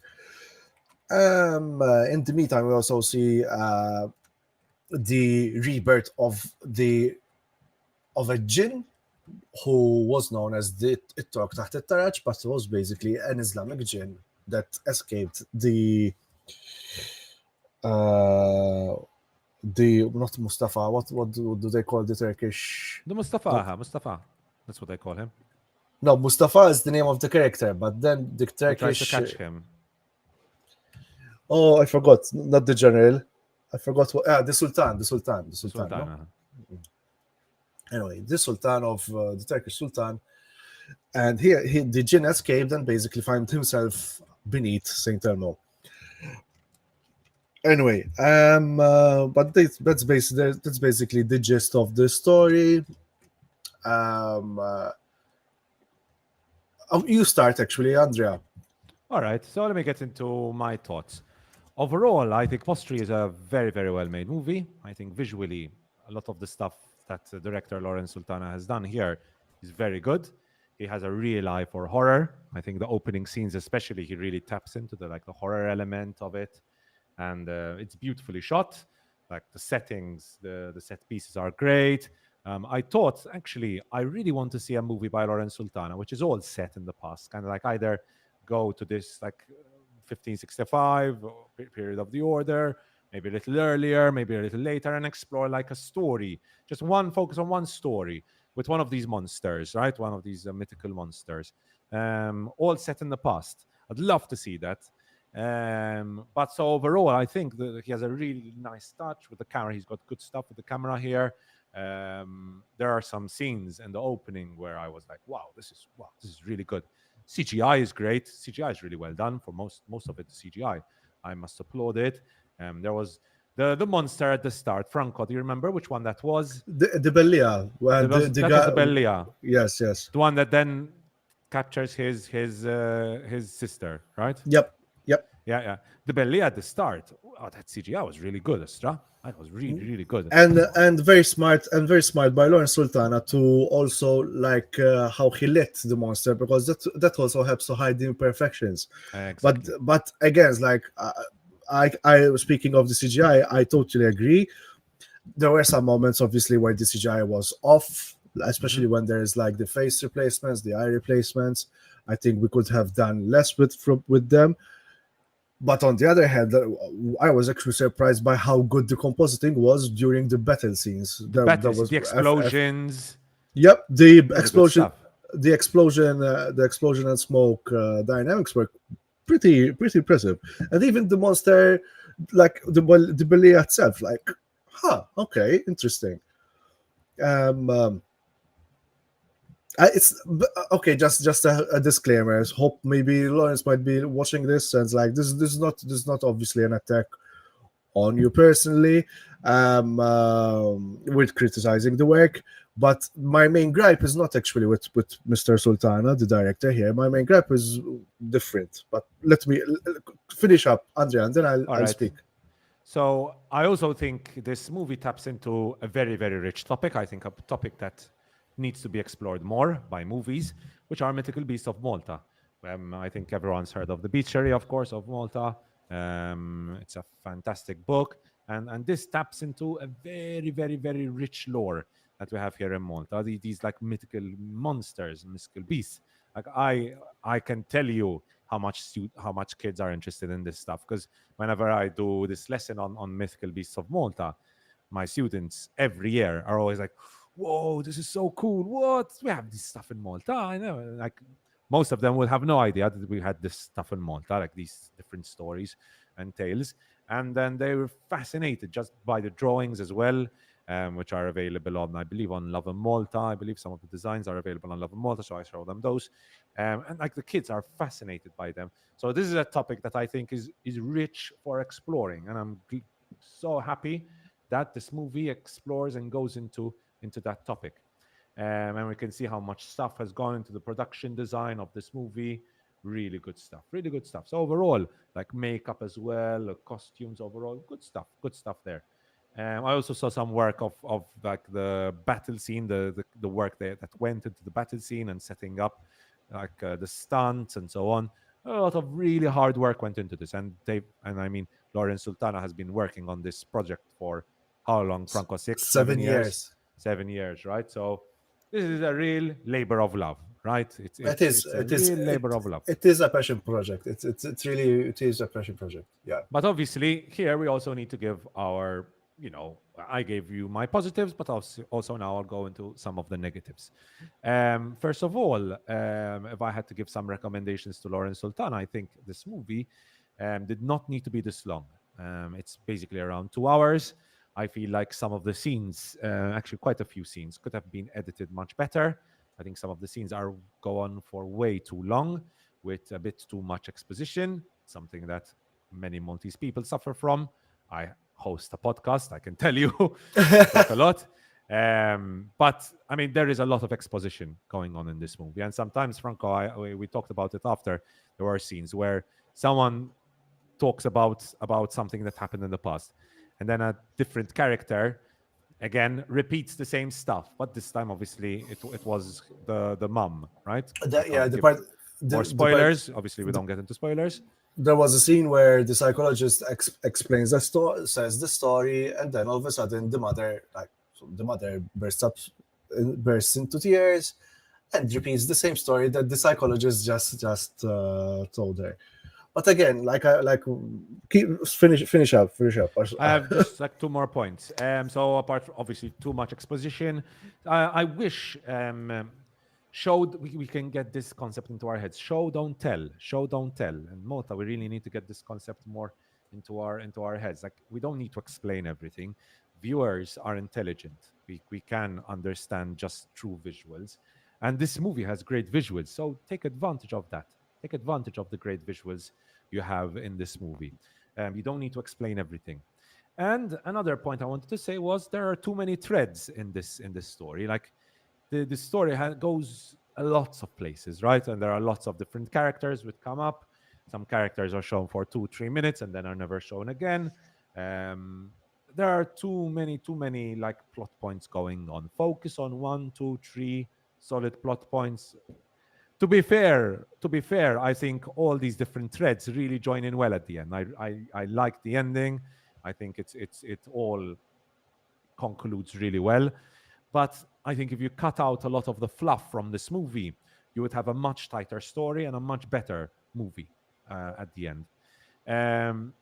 I don't want to get into specifics, but I think also that some of the performances were not the best. But here, I don't want to get into specifics, but I think it's my duty to say that, in my opinion, some of the performances were not amazing. Let's put it that way. But overall, I think most of the actors did a pretty good job. Franco, get into it. Your thoughts? Okay, get ready for the round, guys. No. So, because my main gripe with this movie, okay, so let's start with the movie itself. The idea is great. The potential is also great. Like, because I agree with you there, Andrea, that the lore of the Maltese folklore is rich. There's lots to dig in. Fran, okay, it's you. Okay. Go ahead, Franco. Okay. I was sorry. I was confused. I lost the trail of thought. Sorry, it's The lore. You were talking about the lore, Franco. The lore, yes. It's huge. I like the way also how he made the Jinn as the Tork Taht Tarash. We know him as the Tork Taht Tarash, when it's also in actual fact was a Jinn.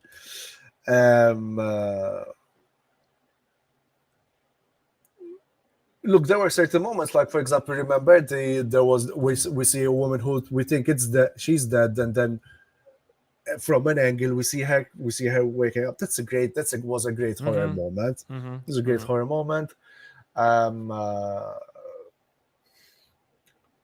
This was a movie with some ups but lots of downs. I have to be sincere. This also comes from someone who made a short movie and also suffers from exposition, to tell you the truth. So this is not coming out from tipo mhux qed nivvinta. I'm not inventing stuff. Yes, like for example, the Portelli scene. I mean, that it was such a. I wish I could have seen more of that story that was being told by Portelli rather than being told to me, because it's great. CGI we mentioned as well. That some of the CGI was great. Other times, for example, the Shogun. It showed this, and all it needed basically. I mean, like my suggestion would have been just go closer, introduce some camera shake as well, because that hides as well. Like that's the important thing. We have to hide the imperfections. Even Hollywood movies hide the imperfections. Like I think one of the main. I don't know if you remember what Pitch Black. There was a movie called Pitch Black where they hid the imperfections of the monsters by making them in the dark. And this movie, being called what it is called, it is perfect to hide your things in the dark, like you did with the Belia, basically. Lots of there's a thing in Malta that we have a tendency to light everything in high key. What do I mean by high key? everything is almost well lit and there's no contrast. There's no shadows. In fact, some of the stuff was better when, like when you said that we mentioned the horror. Like there was a great sequence when Franz discovers another victim, which happened to be a monster, which is the mermaid. Yes, that was really good. Really with the good, that light. scene. Yeah. Another thing, you're right. The editing. You have to be. I think there's a great advice which is called "kill your darlings," basically, like snip, snip, snip, snip. But I wouldn't put all of the responsibility on Lawrence Sultana's own plate, because how in the fuck during these 7 years that this guy and other guys working most probably for peanuts or even for free to do this passion project, no one came in to intervene and say, look, you've got a great idea, here's some money so that you can make it, you can perfect and hone in all the good things that you have in this movie and make it a better movie than it is. That's my main gripe with this movie. That's my deep, huge gripe. Like we have the story, we have the potential. No, let's take selfies with Russell Crowe and eat champagne and caviar and shit we really didn't need to begin with, or give lots of rebates to foreign productions just so that we look good to the foreign productions and whatnot. To then have someone like this. And because, to be honest, I feel really guilty. Like we're not shitting on this movie. We're actually giving good criticism. There's lots to improve in this movie, but at least I'm telling you, when we say lots to improve, is to nurture the talent. This is a good case scenario where talent was not nurtured, because the talent is there. The potential of a story was there. All he needed was someone to tell him, listen, I'm sorry, this has to go. I mean, sometimes you need an extra pair of eyes to tell you, sorry, this is not working for me.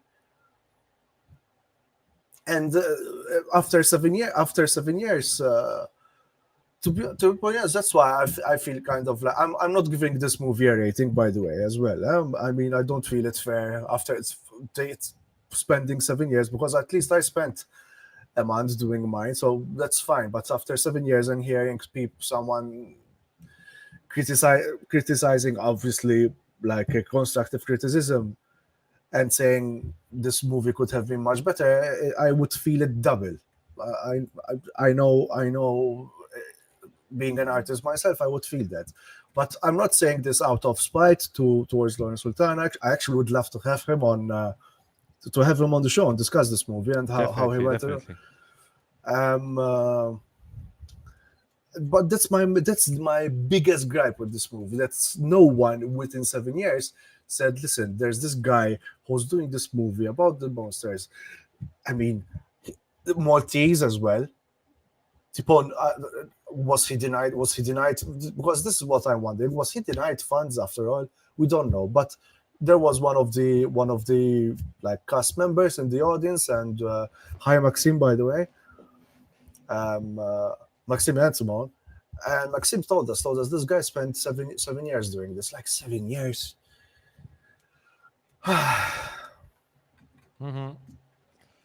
All right, Franco, to conclude, any final thoughts you want to give for the video, Nasties?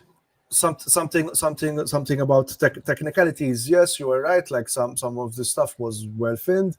This movie needed to be edited better. Like it didn't have to be, and then this happened, and then this happened, and then this happened. Some things took long to conclude and to make it. It did tie up well together, but the problem was that a certain punch didn't land, because it took its time to arrive. Locations, I'm always impressed, which will also carry on to video Nasties. Like I was impressed by the locations that they managed to get. So we do have like great locations in Malta as whatnot. Yes, I would have edited the movie quite differently so that certain things would be a bit more like, oh shit, oh that's how it happened, that's how it happened, not show immediately and then okay, the twist didn't land. Like there was that we remember that one particular scene of the psychologist and the mother. That is a big example of it. Otherwise, yeah, I'm not gonna rate this movie. If you guys are curious to watch it, do go watch it. Um, uh, Remember, this is a labor of love that took 7 years. Um, uh, yeah, I'm going to rate it. I'm going to rate it. Now, the way I rate local movies is I put it up to the highest standard. So I'm not going to be like, this is a local movie, so I'm going to give it less or more. And I think Maltese, filmmakers have the talent to, basically be rated like all the other talent in the world. My rating for Mostri is a 2.5 out of 5. I think okay. I had a I, good time watching it, but it had lots of problems. I think a 2.5 is well deserved. I think it's a good movie with better editing, with tighter storytelling, and with some more attention given to some of the dialogue. I think this could have been a really good 3.5 out of 5 movie. But obviously, with those issues there, my rating goes down a little bit. I still had a very good time watching it. It's a fun movie. The concept is great. I love this kind of mythology, so I highly recommend you go watch it. I believe Lawrence Sultana said there are going to be a couple more showings. But yeah, those are my thoughts. All right. and Andrea, then you convinced me. You're right about giving ratings. Unfortunately, my rating is going to be 2 on 5. And don't Okay. worry, my short movie also got 2 on 5, Lawrence. So we're in 2-star club, guys. Okie dokies. So with that, guys, let's move on to our final part of the show, which is Video Nasties. Finally, the video nasties guys in the comments are like, yes. And thankfully, right now we have the highest amount of viewers. So, guys in the chat, hello everyone. Let us know in the comment section. Your thoughts on all the Video Nasties movies shown. We're going to get into them. We're going to start, I think, first. I'm just going to share the whole window, the whole entire screen. I think it's easier. So, we've got a lot to start off. Let's start off with the official selection. What do you think, guys? Shall we start with that? Yeah, we could, yes. Okay. Mela, Francesca, shall we start with this list? So shall we go with Tea with Daddy first, directed by Sean James Sutton and Tiana Formosa. What did you think about Tea with Daddy, Fran? Francesca, you watched it as well? Yes, I managed to watch them all. Yes, thanks to our lovely Bruce. Thank you, Bruce. Thank you, Bruce. Thank you, Bruce. It's really made me Crypto wish bro that Bruce. We'll get to that. Yeah, so Tea with Daddy, I was impressed that they went there. It was, I mean, to be honest, I'm used to when I watch local productions, I say, okay, nothing here is really going to shock me because, we're not the most daring, I feel, when it comes to what we show on screen or even what we say in public sometimes. Little did we went know. there. And I love that they did. Honestly, props to you guys. You went there, you pushed the boundaries, and I feel like we need to do more of that. There were a couple of points where I felt that not dialogue, monologue really.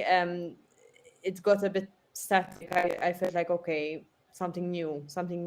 But the moment, I don't know, Let's can move I on say now. what actually happens? And You know, when she puts the thing in the cup. Maybe let's not like Spoiler alert. No, Okay. give no, no. spoilers. Let's maybe not Okay, give too many spoilers.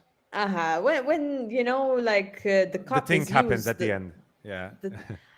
Yeah, I mean, I I felt like that was what I wanted to see more of, and then there were bits of the monologue. I was like, okay, okay, this is maybe okay. We've seen this now, especially in a short. I feel like every minute needs to count. So there were maybe there was maybe a good minute where I said, okay, something new now. But otherwise, no, props to going there. And very good makeup or special effects. I'm not sure what was used there, but wow, good job. Mm-hmm. And I also liked the quite original, camera placement. Now, bear with me, guys, with the technical Yes. lingo because I don't know it. But the camera placement was original. I mean, Mm-hmm. uh,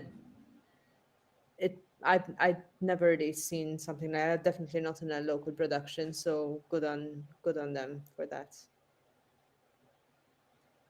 Mm-hmm. Franco, what do you think about Tea with Daddy? Well, speaking of every minute counting, I think let's give this so that I don't repeat myself as well. I think a general comment over all the movies is again snip snip snip. Be more Yeah. judicious with your editing, guys. Again, kill your darlings. Some. Like, I agree with Francesca. Sometimes the tea with daddy was taking long to get to the point. Um, uh, so let's start with the positives with tea with daddy. The uncomfortable. I've never felt so uncomfortable watching a short. I think that's a good thing especially with horror. The first viewing when I watched it, and I was like, oh my god, oh. But then when I watched it with the audience, like, okay, this movie is actually doing something. So well done, especially Tiana Formosa. Well done for being so confident and courageous.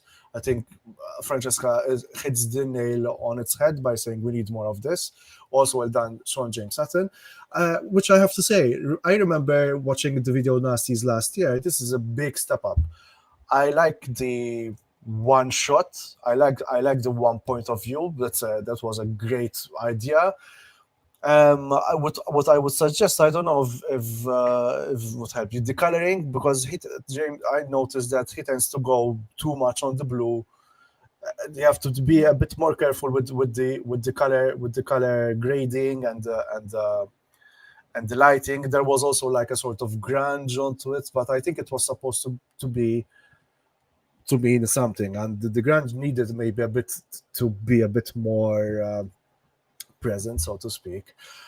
Yes, Francesco's right. Some of the dialogue felt slightly spoon-fed, needed a bit more tweaking, especially with the more. So what I think it has more to do with the intonation and whatnot. Um, uh, and we got what was the main story. There's no need to hammer it home that much. Otherwise, yeah, I mean, the fact that they went there, I turned to Andrea and was laughing my ass off because the people were like, ah! And it was so fun hearing people going like this. So again, I mean, in this case, they understood the assignment as well. All right, so I agree with basically everything you said. Snip a little bit here, just a tiny little bit. Make it less obvious, kind of like what the dynamic is, which I won't get into because of spoilers. But overall, I think this is one fucked up short movie, which is really well done. Really, really well done. They, like you said, Franco, they understood the assignment. They really got it. They got what it's all about. Kind of like the one shot, one location style of shooting is great. It's perfect for this kind of movie. Tea with Daddy won Best Jump Right, which was, I mean, we can't say this, right? It's Daddy's face. And also won another thing. Yes, Most Puke-worthy Moment, which was giving the medicine to Daddy, I called it. So yeah, I think it's well deserved for both. So well done to Sean James Sutton and Tiana Formosa. I mean, I really liked you with that. Yeah, I think they went for it. Props to them for really understanding what this like making horror short movie is all about, basically. Francesca, moving on to Private Party, directed by Marisabel Grech. So, like we just said, what we just said about Tea with Daddy having the one place, that it was effective, especially in a short. I feel like this was the opposite in the sense that it moved around a lot for a short. And I feel like there could have been ways that it would have been made to work, but I feel like over here the moving around didn't help. I feel like every time an atmosphere is about to be created in a place, we're taken away from that room. And building of atmosphere in horror is like the main thing. So I felt like every time I was about to start getting a bit scared or anxious or oh, what's going to happen, I didn't feel like it reached that peak in any of the scenes. What do you think, Franco? Now, Sam Vassallo, I would like to comment.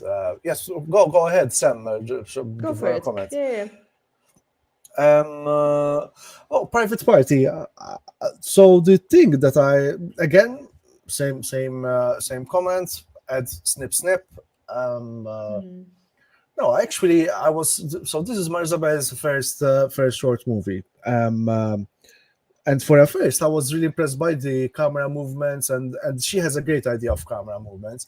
One comment, however, was there was a bump in one of the shots, and I would have been more like, "Hey, dude, don't do that bump, please." All right, this is my short movie. I hope maybe there weren't other shots that could have been good. The lighting, sometimes the lighting was great. Like I really liked the.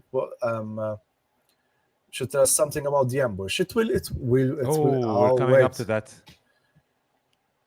No, like we took a lot of beatings. No, like we took a lot of beatings. In what case, Sam?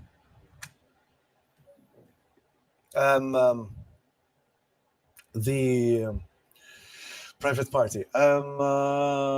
So the Private Party. You mentioned one The particular lighting, scene. Yeah, there was a moment where she's trying to go away from the party, and he stops her. There was a bump over there. It's like, don't do that. Like I went like, why did you do that to the camera person? Obviously, she has also a good sense of composition as well. Sometimes the lighting was good, other times the lighting was very underlit, and again, all it needed was just going closer with the camera. Don't worry to put a huge face on on the big screen, guys. And it hides, and it also, I think, accentuates the tension rather than keeping it awkwardly long Sam shot. Vassallo was one of the stun zombies. I think it was in the ambush, which we'll comment about when we finish. So, guys, by the way, we'll finish off the official selection of Video Nasties.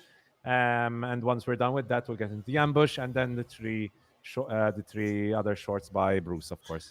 All right? Zombie lives matter. All right, Sam. Zombie lives matter. Anything else you want to add, Franco, about Private Party? Yes, what I wanted to say was there was a moment where she could have shown Crypto Bro Bruce later, so because that would have been a good jump scare as well. It's like, oh shit, you think someone would come grab her. Again, I don't know what kind of resources she had. Like even with the moment where they were taking the souls, she could have added some kind of special effects or. There are plenty of tutorials online. Even there was a moment of comedy, and they were doing like this, like it was good. Dialogue as well, they have to take care. Like I would have done away with the line of Nicholas when he goes like "for now" and then goes "haha," evil laugh. Yo, keep it up. Hone your craft. That's all I'm going to say. Even Tiana and James, keep honing your crafts, guys. Like I said, this Do With That, it was a step up from what I saw last, a very big step up from what the last time I see.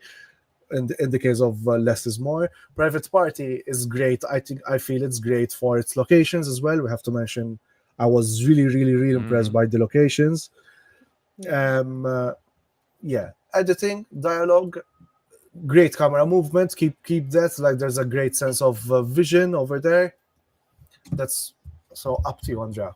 No, I think I agree with pretty much all you said. All I'm going to add is that the twist at the end was fun, but I think it could have been, with a bit better writing, it could have been hidden a bit better. Kind of like, don't make it obvious what's going to happen, right? So again, I liked the twist. In fact, Private Party won. Which one did it win?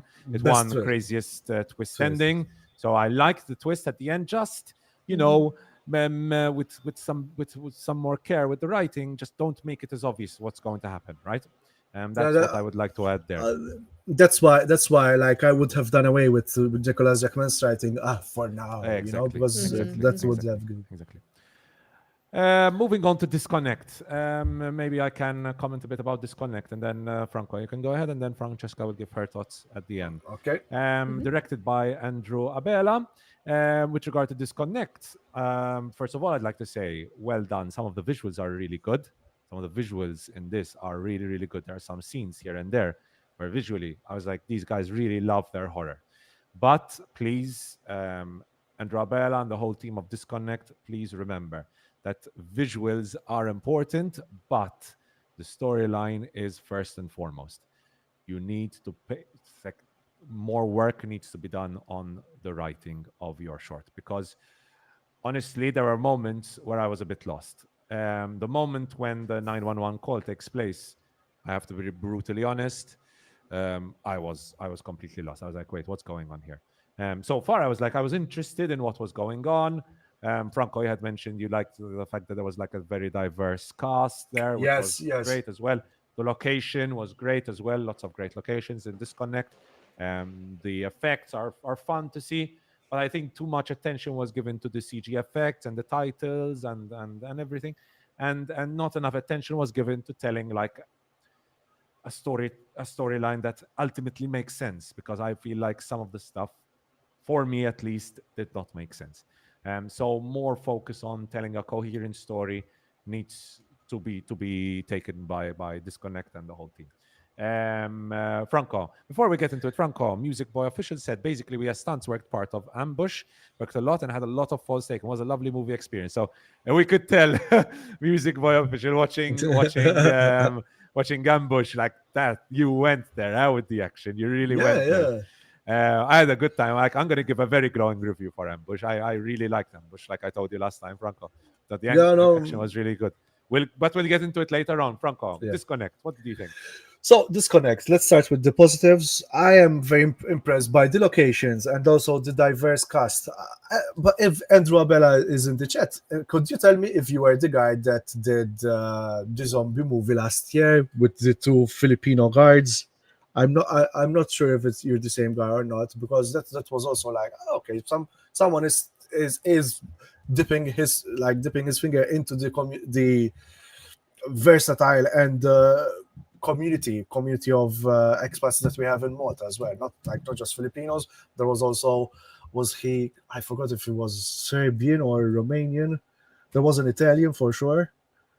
But yeah, and speaking of which, and it also goes back into the story. If you have such a diverse cast, why not ask someone from this cast about their folklore? I mean, I would have like one story that can happen is like someone from the Philippines bringing a ghost from the Philippines and introducing it into the Maltese scenario, so to speak, how it happens and whatnot. Then it's up to you. Now for the bad stuff. yes, story. I agree with Andrea. I couldn't get what it was. And another thing, you don't need to do that big writing about offending anyone or whatnot, guys. This is horror. This is the most offensive genre ever. Whatever, whatever you're gonna do, you're gonna offend someone. Like Tea with Daddy went there, so don't worry, guys. Just go for it. Be confident about it. Um, yeah, but the story needed holding because I couldn't really understand what you were getting at. Obviously, you're allowed to comment and say, "Oh, we wanted to do this, and this," and and then we can tell you, "Okay, so what if you did this? What if you did that?" Again, this is another. Like I said, you have talent, you have potential, you have passion. All you need is nurturing and direction. What other thing? Yes, the CGI. The CGI, guys, don't worry about the credits. That's icing. We need the cake, guys. We need the cake. But again, this is not just you, guys. This is something very Maltese that we tend to over fluff this stuff, and then when we have the substance, it's really not there. But again, we do have the potential, we do have the talent. Make sure you put lots of attention into the cake, not on the icing, guys. Which is again, like I am telling you, this is not just you guys. It's Maltese or even Maltese TV in general. The CGI, keep honing it. I think it was not that bad for a short movie and for it being done like on a shoestring budget. No, I thought the CGI was very well. Yeah, done, I mean, for- Keep honing that, and see if you could do like a whole CGI movie. Which And is this why, Franco, we gave them achievement in gore. To be honest, none of the movies really had enough gore. Gore. But considering the effects in Disconnect, I think they deserved it overall. That's why I'm unsure whether I saw Andrew Abela's movie last year because his was quite gory last year. Again, there was a problem with sound and blah, blah, blah, sound and dialogue and story, but the gore was there. Yeah, this is a case of less is more. Especially, guys, I think you could have worked onto your strengths because I recognize what some of you were ghost hunters, and correct me if I'm wrong. Yes. Guys, could have done a Maltese Paranormal Activity. Yes. Yes, and yes. Go for it. Maltese Paranormal Activity. That's a great idea. That's again, guys. I'm encouraging you, but this has never been because I understand.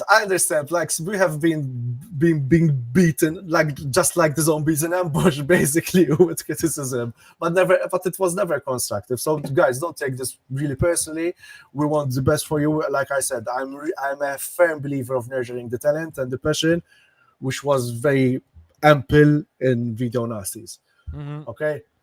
Francesca, any final thoughts on Disconnect? So I mean, like the other guys said, I mean, my recommendation would be keep it simple, especially in a short. You sometimes maybe we have all of these ideas and we get kind of carried away with the excitement of executing those ideas. But keep in mind, especially in a short film, you need a simple idea. I mean, yes, trust that the audience can, pick up on stuff, but for them to do that, you need to help them and keep it simple. One thing that I liked that you guys did were the subtitles, and I think it was probably if I remember correctly, it was the only one that had subtitles. And props to that because there were several of the others in which I needed subtitles. Now, to be honest, I'm quite reliant on subtitles, so I almost always suffer when there aren't. But especially when you have different accents, a diverse cast, props to that, but the subtitles are needed. That being said, when you put in subtitles, guys, please make sure that they're written properly, that that Yes. now this I is going noticed to quite a sound few like grammatical me mistakes. Yeah, this is gonna sound like me being nitpicking. I mean, I teach English to be fair, so and Andrea too. So this is obviously going to be the thing that I notice, but it does make a difference, you know, when you kind of if you see a spelling mistake or punctuation, even you know, capitalizing at the beginning of sentences. I know probably it was not the at the top of your list of priorities, but it makes a difference with how professional the final product looks. And you So know, even in a short film competition, that's what we want to strive for. It's professionalism, making it look Mm-hmm. as good as it possibly can. And yeah. it's you know, a comparatively, I mean, after all the work that you did on the film, which I'm sure was loads, looking after these things is a comparatively small task. So make the effort, you know, it's worth it. And it shows that you really care for your Yeah. movie as well. Tom, Hey, the awards. it's oh, it didn't. Doxing.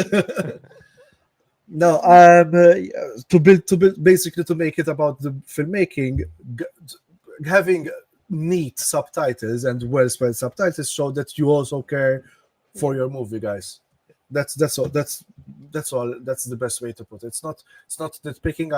I totally agree with Francesca.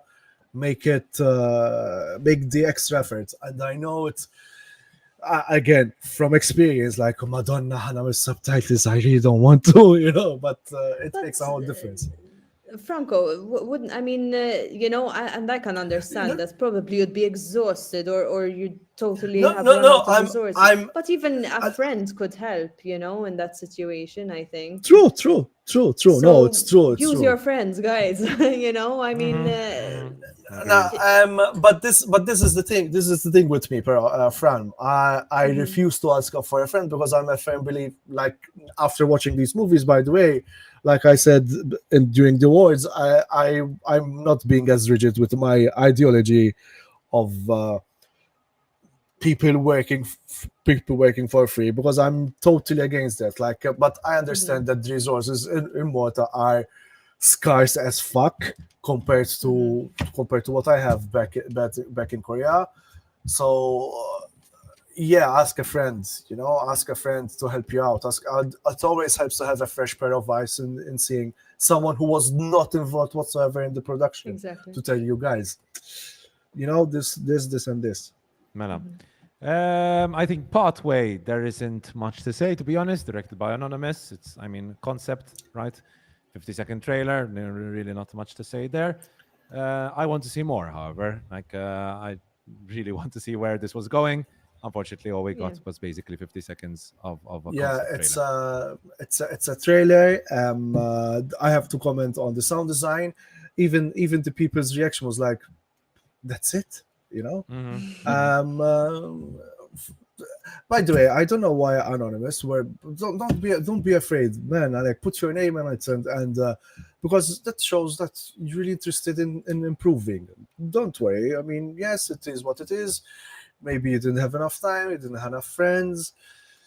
Like I said, this reminded me a lot of analog horror. This is another good in YouTube. There's this niche called analog horror, and they really do some great stuff on there. Like I can mention Greylock. I forgot.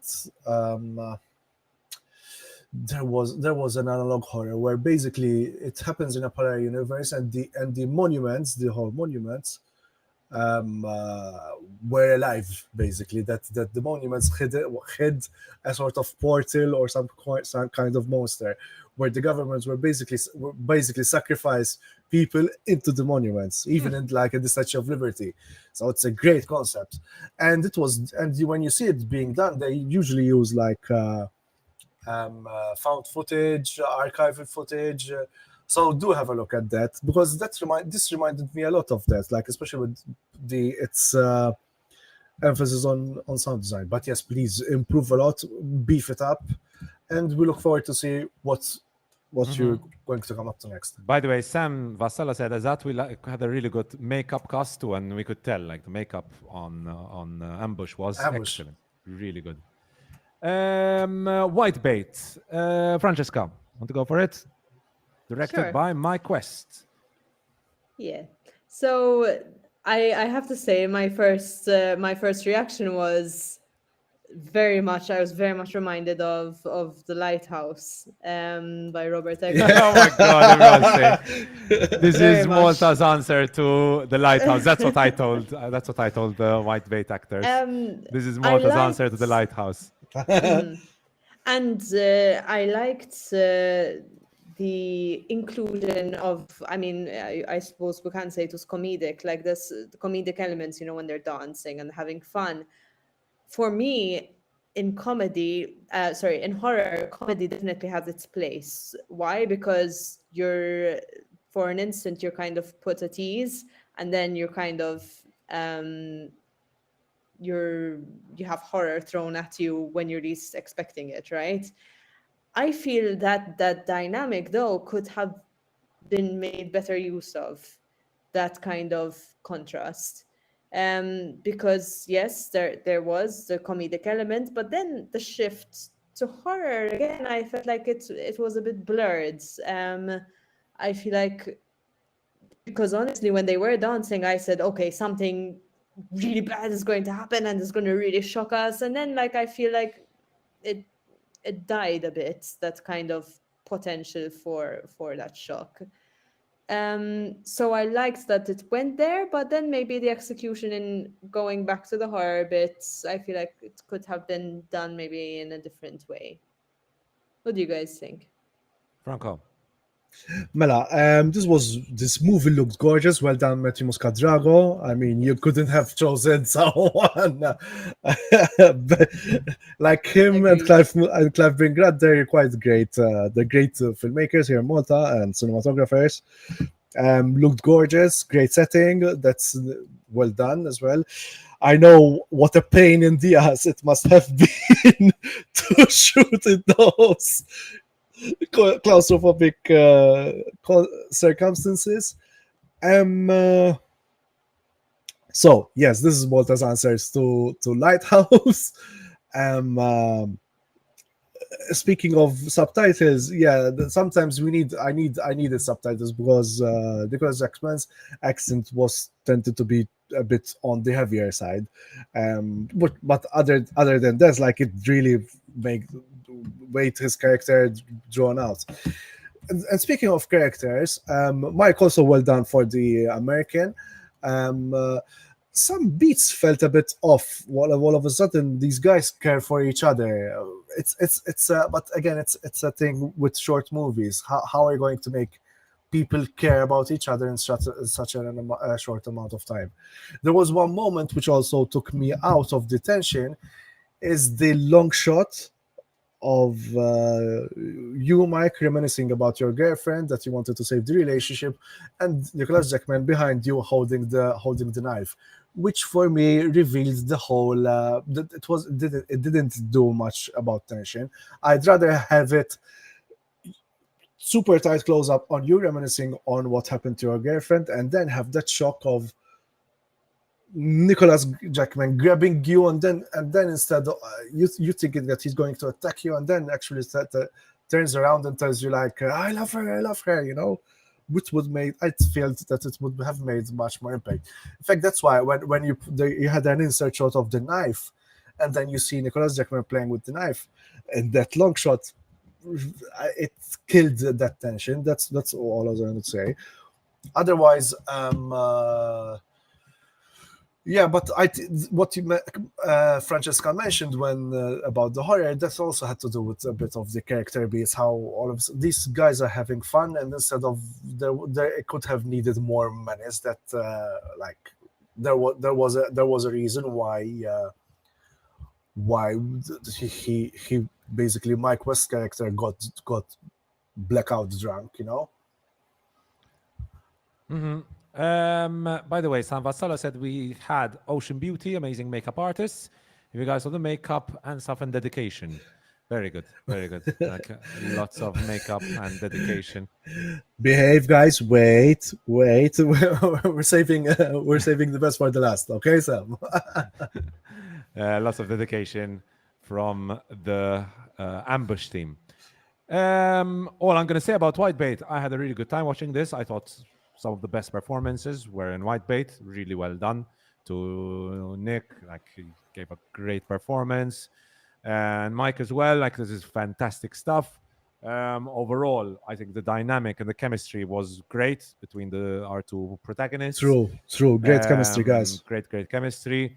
That's the one thing. Now that I think more about it, and now that you mention it, it's true. It's like they have great chemistry, but maybe the story could have been told better if they actually knew each other, like from the start, right? Because at the start they're like, "We don't. Who are you?" Kind of like, why not make them already like know each other? Maybe Mike hadn't seen Nicholas Jackman's character for a while, and that character has changed. No, what if I was thinking, since they went on a diving expedition, what if Nick's character was the guy who took them to the diving place? Or that as well. Yeah. And it's like, what am I like? First, like, what am I bringing? Like, what are you doing? What happened? My girlfriend, you know. Mhm. And then it would be a twist that he was the guy that summoned the white light, you know. Yeah, but overall, visually well done. Great performances. I think Whitebait was definitely one of my favorites. And talking about one of my favorites, let's conclude. Obviously here we're talking about the competitors, parts of the official selection. Let's conclude with Teat, which I'll just go ahead and say I really, really, really like Teat. Teat won the special WTF is Wrong With You award, directed by Clifford Chweirep and Josef Kauki. I had a nice chat with the directors as well after, and like, they describe the process through which they go working on it, and I can tell that they love what they do. They take good care of the work they do. You could tell also on the way it was shot. The performances were great. The concept was great. They had good humor as well in it. Francesco, because you mentioned humor and horror. Like, Teat, I think, does a really good job balancing out the humorous elements, but then bringing in the horror element. Speaking of understanding the assignment, 100% understood the assignment. Clifford Kauki and Joseph Kauki. I'm sorry I couldn't stay longer. Unfortunately, I'm not a teacher with all these holidays. The teachers here, so I wish I could have discussed with you. Yes, I even when I watched it alone, I laughed a lot watching it. Also, this would be a good advice, guys. Do not take yourself too seriously, and in this kind of thing, and it helps sometimes, because something that really stuck out to me in this, when this tooth fairy is shown, and she's very simply made up, and it's just elevated the absurdity of the concept even more. It's like, these guys really like don't give a shit, but in a good way. It's like, if they leaned into the absurdity of it all, and was still quite sweet, because even the fairy, like, when you see her like elevate herself and go on top of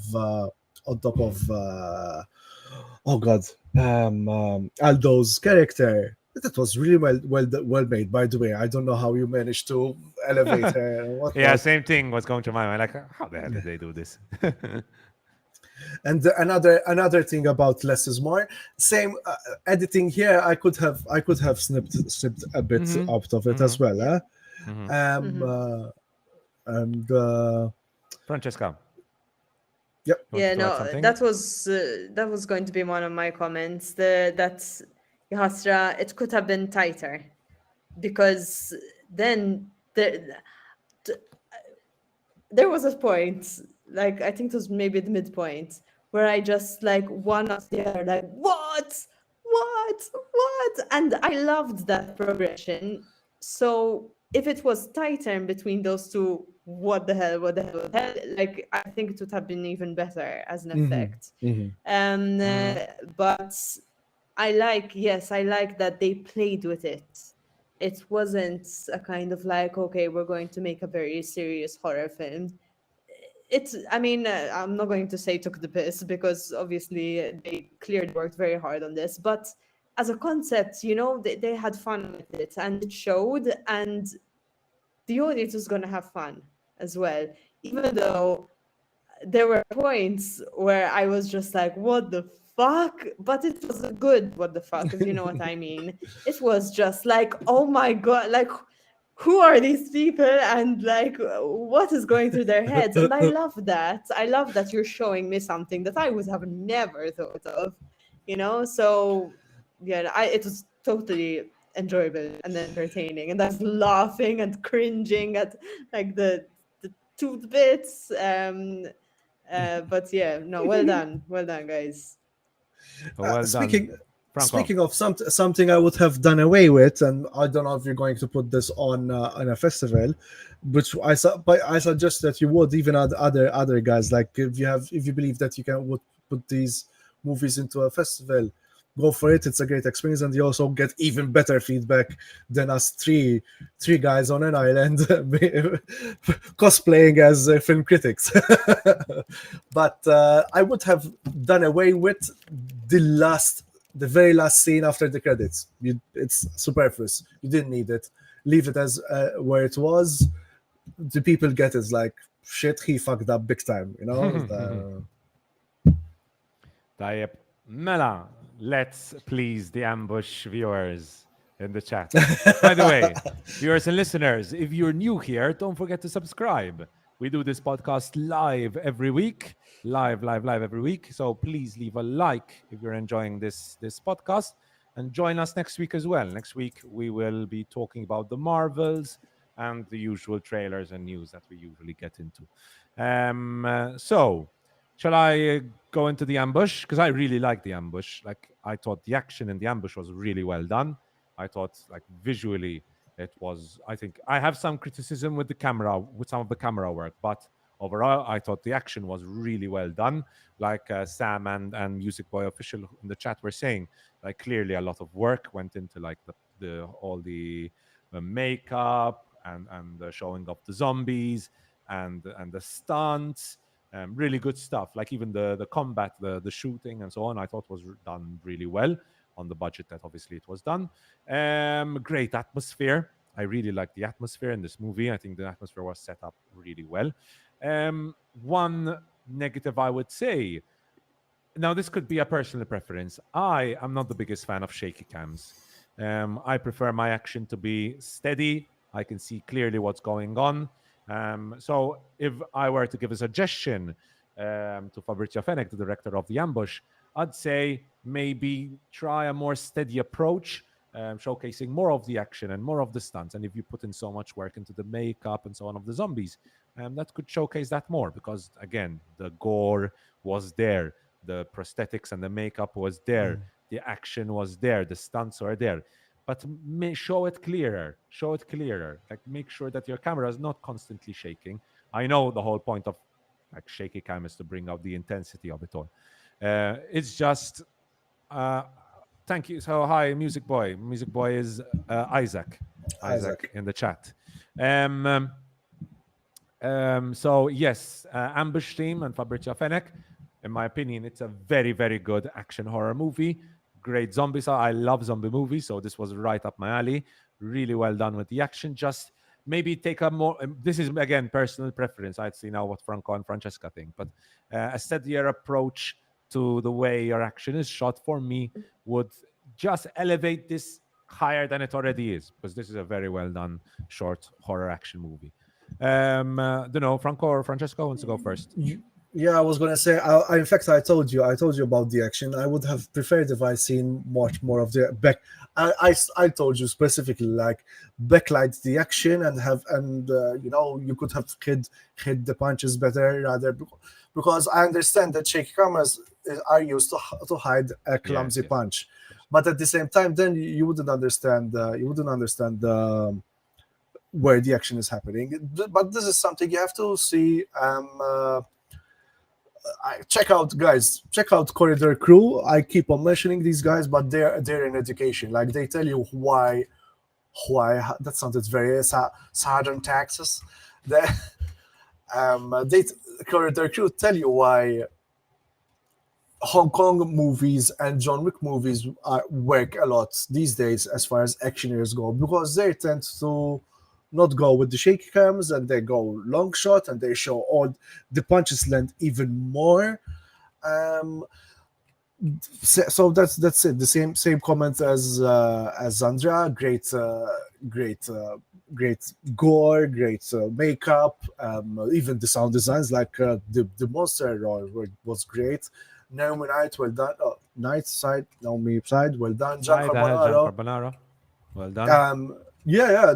Even the action was quite good. It's like, oh, the action is good. That's the only thing. If I wish I could have seen more longer shots. And by the way, Franco, because you weren't here, Gian Carbonaro was in the chat. He first of all, he said, well done, we have a really great podcast. And he also mentioned the ending of Attack on Titan. Ending of Attack on Titan. He's a big fan. Highly recommended from him. I saw a take by FD Signifier. I don't know if you know about him, about Attack on Titan. I still haven't gotten around watching the rest of the season, but apparently the hero character arc is really, really heavy. So. Yeah, he said that Christopher Nolan said the Attack on Titan ending is so agonizingly harrowing, even Christopher Nolan couldn't predict the twist. So that's a very high praise from Nolan himself, the legend Nolan. So Francesca, any other thoughts on the ambush? Yeah, so props to Naomi Sides. Especially there were a couple of close-ups of hers that, particularly in the scene towards the beginning when they're still outside, that I really liked. Having acted myself, I know how difficult it is to act out fear in particular, and I feel like she really nailed it. I agree with you guys about the action, and I don't know for what reason. Maybe it was done for effect and so on. But if there's worry about punches not landing and so on, I mean, choreograph it, guys, and run it a million times. I've done a stage fight on a fight on stage before, and the amount of times we ran it, we were all, we all had bruises by the end of rehearsals, but it works. You need to keep running it until it's flawless. So if that's what's holding you back from doing those long shots, it's worth the effort, in my opinion. And I'm sure they must do something similar on stuff like John Wick and so on to really make those tight fight scenes. It is basically a ballet, they call it. This is a dance, so you have to think of it as a dance. If you miss your timing, it's done. So, and in fact, they're like, again, Corridor Crew will tell you a lot. If you watch stuntmen react, they will tell you everything about it. And obviously, Gian Carbonaro is an action coordinator, so he knows his work for sure. But from the cinematography side, that's the things, like, do show.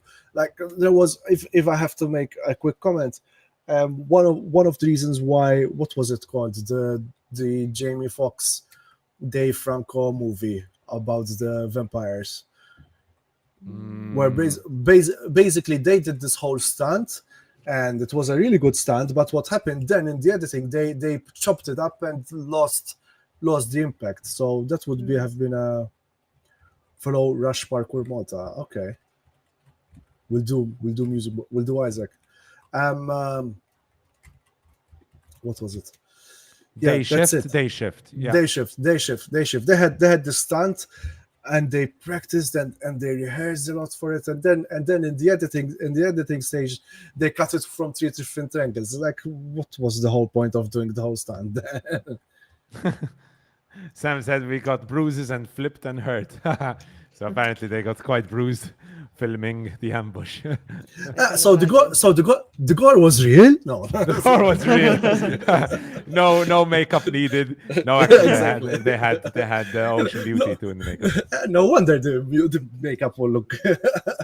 The only problem is we had lack of time. We filmed this in 2 days, and I think for 2 days it was quite a good job done.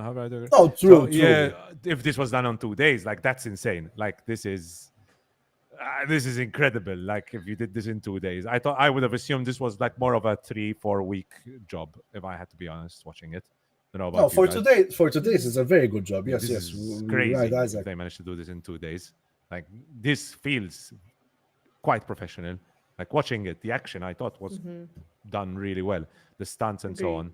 So props to Rush Parkour and props to obviously all the people who took part in it. The stuntman John Carbonaro. Franco? You said he's a stunt coordinator. He used to work with Morgan Carabot, another stunt coordinator here in Malta. And yeah, and we're going to go on to Son of God or the others before. Let's go into the shitty boyfriend duology first, and Okay. then conclude with Because he was with also Son of God. responsible to be fight coordinator on Son of God. Ooh, okay. What was it? Yeah, I also liked that he took a bit of risk also on the zombie genre. That there Naomi's zombie was. Sorry, spoiler alert. I mean, it is on the shot. I mean, yeah, on the it's poster. I think the poster was the giveaway there. But Great poster, by the way. There yeah, were but it's times where we bled. Exactly. Really cool poster. So some of the blood was actually not makeup; it was actually real blood. Cool stuff. It's good to hear these kinds of stories. Like this is why I like the live element of it all. Having people comment and telling us like their experiences. Great stuff. Definitely. Guys, let's move on to the shitty boyfriend duology. Starting off, they were really shitty boyfriends. Starting off with Lake Como, but I would love to give a huge props to Ocean Beauty. Yeah, props to the makeup as well. Well done, Sam. Ocean Beauty. Francesca, what do you think about Lake Como? First of all, well done to Bruce. By the way, because I should have said this at the start, well done to Bruce for organizing an amazing event. I appreciate the fact that he trusted me, Franco, and Joe enough to give our ratings and give our kind of like the awards. Thank you, Bruce. And Bruce get funding, please. Bruce get sponsorship or funding. Yes, you need money, and even because at least even for the filmmakers, you can give them some sort of monetary rewards, as small as it is. But it makes it even more of an incentive. Yes, and even and even the judges can get a bit, bribed a bit to give someone. No, bribe the judges. Bribe the judges. Bribe the judges. Yes, please. I mean, we're in Malta. We're used to bribes, though. Bribe the I'd judges. even accept food bribes could work as well. I like food. Oh, yes, 100%, food bribes 100%. always. A good carbonara. Tuna. Jokes aside. Lake Como, Francesca. Lake Como. So out of Bruce's 3 films, I have to say this was the one that hit the least for me, to be honest. I didn't feel like there was much chemistry between the couple. The conversation felt a bit not stilted exactly, but flat in my opinion. I'd say a little flat there for me. wasn't much comfort I felt in the couple, physical comfort. So I mean, even I like what he did with the camera when they were having a conversation. They were at table and they were having a conversation, and we're seeing first her face and his face, like dead on. That was interesting, but I didn't feel much emotion from the characters themselves, given what was at stake. I mean, we're led to understand that the relationship was at stake. So I needed more emotion to root for this relationship. I didn't feel like I was rooting for them to stay together or so I felt like I needed more there. Then in the climax scene, I wasn't sure, kind of. I mean, of course, it's ambiguous, right? What exactly was happening? But somehow I feel like I wasn't as curious as I should have been as to what was going down. I'm not sure if I'm the only one who felt this, but I feel like maybe there could have been a bit more of tension build up there, and maybe it could have been. I mean, off the top of my head, I'm not thinking about ways in which it could have been changed, but maybe shorter shots. When they were going down, it felt like seeing the whole journey, seeing him walk, her walk behind him for the Mm-mm-mm. whole time. I felt like it was a bit long. Maybe cut down a bit on that. Mm-hmm. Um, Mm-hmm. so maybe a bit more of build up of tension there as well. What do you To guys be fair, think? I think to be fair, these two movies were done, I think, as a part of a workshop. It feels like, because they're both. Bruce can say, because even the team was the team behind both movies were practically the same, if I'm not mistaken. Um, uh, no, I saw it a bit like I told him, were you inspired by Don't Look Now, especially with the idea of the red as well at the end. But I do agree this was the least the movie I liked. Thanks, Isaac. Mhux bħalek. Thank you so much, Isaac. Praise be the algorithm rods, the algorithm gods. Um, um, yeah, but this was for me. If I would. This was the third. It would take the third position basically, as far as movies by Bruce McAuliffe, Crypto Bro. You know. Crypto Bro. One thing Crypto I want to Bros. add, guys, the scene you're mentioning, Franco, I really like that scene. The like when you had the red lighting and then and going into that, like, I don't know what we call it, like the underground area basically. The lighting I thought was beautiful, beautiful, beautiful. So actually, I'll say this for all of his shorts. Like, Bruce has a real like eye for a shot, and like the lighting and visuals he manages to capture in his shorts are excellent. Like in each one, I'm going to repeat this for each one because he deserves it. But I will agree. Franco, sorry, I don't know if you want to add anything else. No, keep it going, it's fine. Or I will agree that I felt that some of the dialogue, like I mentioned when I interrupted you, Francesca, felt a little flat. Some of the dialogue delivery as well felt a little off. I would say, however, that I disagree at the end. I was into the horror element. So whilst be honest, yes, I didn't really care much for the relationship between the couple. I was really interested into what was going on down there. And I am not the biggest fan of vague endings, but I want to know more. Like it did leave me with, oh shit, okay, what the fuck. So it did leave me with that, which is a good thing in my opinion. But overall, yes, I would say this is probably my least favorite from the three three Bruce shorts. Let's move on to Amy. I really liked Amy. I thought the concept was explored really well. Concept of AI. I think AI is going to be more and more part of our part of movies, being a major theme on many movies. And I'm glad Bruce is tackling this theme as well. The world has never seen anything like Amy. Franco, what did you think about Amy? It's a very it's like hair but horror hair. Horror. Her. Horror hair.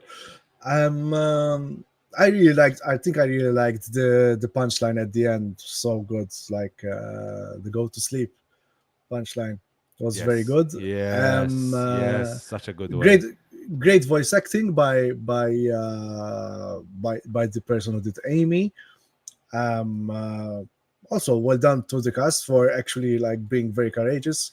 I really liked that he's also introducing a bit more of Eros in his Thanos, Bruce. Like very on all three movies that he had, he's got quite the sexual undertones. Which I mean, this is not me being a prude at all, but I think it heightens the tension and also that sense of ick almost. Like in this moment when Amy it's actually elevated, like made the twist even bigger of Dev. The news bit again, but I understand that if I'm not, again, Bruce, correct me if I'm wrong. I think this was done during a workshop. The setting of the news did not work that much for me. There was also the scene where, even though later on it was explained, the scene of the dinner was edited in quite abruptly. I didn't feel it flowed that much after the success. I somehow it stood out like a sort of, even though later on it made sense. Still, that first bit was like, okay, it just stood out to me. I don't know. It was awkward, but I would put it on awkward editing. Otherwise, camera work as well was great. Great lighting as well. Story, quite a strong story as well. Yes, the story I liked a lot here. I thought the writing for Amy was really good, really good, Yep. really strong. Anything else, Franco? That's it. Because I'm really like, I'm like really edging to review Son of God, which was one of my favorites. And Francesca, before we get into it, just Francesca, give your thoughts on Amy, and we'll conclude with Son of God. I'm also dying to review Son of God, so I will jump on that hype train. But yes, I really liked Amy. I actually texted Bruce while I was watching it because I really liked the way he introduced the title into so at the very beginning, like the title sequence, both for Lake Como and for Amy. In both cases, it was introduced by like a character's asking a question, and the answer comes up as the title, and I loved it. And both visually and the way it was kind of worked into the story, I thought really worked. What else? Yes. So what Franco was saying about the kind of sexual undertones, I noticed as well in Bruce's films, and I welcome it very much. Yes, please, guys, us Maltese will have sex as well, so let's start putting it in our films. And I mean, no, it's true, right? I mean, and like, No, it's true. I feel like and what I really liked is that it's not the kind of like sex. It was really uncomfortable. It was really well used. You know, it was kind of like it really reminded me of a Black Mirror episode actually. Shut Up and Dance. I don't know if you guys remember. It's like one of my favorite Black Mirror episodes. And you know, it's basically, to not say much, it's a guy watching porn, and wow, it is so uncomfortable, even though it's sex, but it is not sexy at all. It is just extremely uncomfortable, and I love it when, you know, something I'm watching takes me there. You know, yes, make me uncomfortable. It's a horror film, so that's really worked, and props to the actor, because doing something like that in Malta, something like that anywhere is not easy, but doing something like that in Malta is not easy at all. So well done. Good.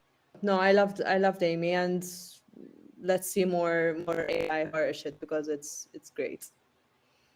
Yes, give us more AI horror shit. To conclude, Son of God, obviously directed by Bruce Micalefano. Francesca, Franco's gonna go first.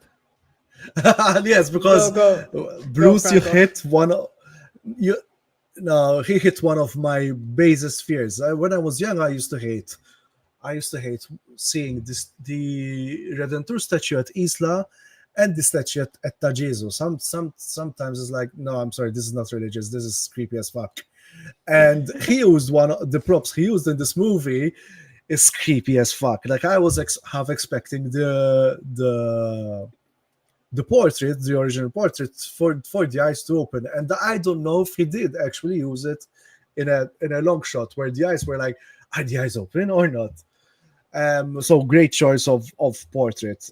I think this is a great Maltese horror, I have to say. Like, it mixes the element of sex, religion, so well, and also while also keeping it very localized. I think someone did mention, like, we barely see. Yes, Bruce said we barely see localization in horror. For example, we knew, like we reviewed When Evil Lurks. Like When Evil Lurks feels like an Argentinian horror, and I think this feels, and that's why I said this feels like a good Maltese horror. Great performances throughout, very natural. Even the dialogue was not over the top, over the place. Bruce told us a really interesting factoid that he had to, like, he actually went full Maltese dialogue for this one, and it worked even better. He was right. He was right on the choice. Yes, But yes, 100%. it's a sacrifice that paid off. So basically, Son of God is the story of a priest that feels that wants to escape. He feels like he has a, I think, yeah, it is as well established in the beginning that he has a gay lover and he wants to escape with him away from Malta. And in order to do so, they want to sell this really classical painting that is found in the chapel or in the small church of the priest. Well done for the performance of the priest as well. Well done for Aldo. And this movie, basically, there's the expression Jesus H Christ. And I know what the H stands for. It stands for horror. Jesus Horror Christ. By the way, Sam Vassallo asked why. Sam, keep in mind there's a delay when you send the message, so we won't know exactly what you're referring to. Can you specify exactly what you're asking about, please? Francesca, your thoughts on Son of God? So even just Franco speaking about the film again and reminding me, I'm getting shivers and goosebumps, and I have this feeling that I want to look behind me, and that is the best compliment that I could give this film. It terrified me, honestly, and I've been watching quite a bit of horror recently, so I feel like my tolerance has gone up a bit, but this was on point. I mean, Jesus H Christ, yes, and yes, most of us or any of us who have grown up here, many of us entered churches at some point and spent ages kind of looking up at these crucifixes, and there is a horror element to be seen in that, and I love that Bruce kind of saw that and manifested the fuck out of it, basically. So well done. Well done, Bruce. The performances, I mean, I feel like the intimacy in the couple maybe could have been amped up a little bit more. I recognize that, especially if the men maybe were not, I mean, there wasn't active discomfort, not like what I mentioned in the other film, but I feel like we could have pushed just a little bit more in the authenticity, in the physicality of the couple. But I feel like maybe I'm nitpicking a little bit here, because there was intimacy. It just, I think maybe I've watched quite a few films with gay men in them, and they tend to be quite physical, So this felt like maybe a bit more PG-13, but it didn't affect my enjoyment of the film. Honestly, well done, Bruce. I love this. Agreed. So to conclude, I think Son of God was also my favorite. I thought, again, beautifully shot. The performances in Son of God were just Andrea, out of this world. Shout out to Clive Brincat. He was the cinematographer on this one. Clive Brincat, another. He's half. If you see him, you think he's half of the Justice duo. By the way, true. I mean, trust me. Really good stuff. Really good stuff, Astra. I think they do a really good job creating this really haunting atmosphere, bringing in the elements of the religious elements and obviously the fantastical elements. Really well done. Overall, there's not much else to add here. I think again, Son of God was my favorite, in my opinion, my favorite short. I thought, like, conceptually fantastic.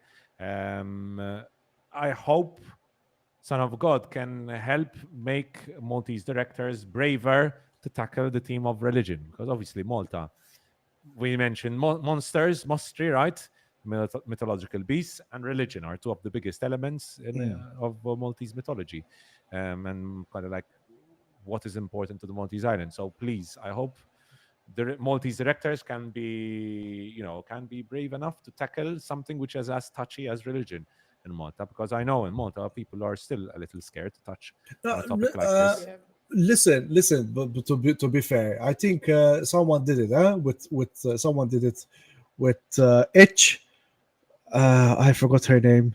It's a female director, Maltese Sue director. Farrugia. Su Farrugia. I'm just a heads up here, okay? It's a woman did it before Bruce, all right, guys. So let's not forget Su Farrugia.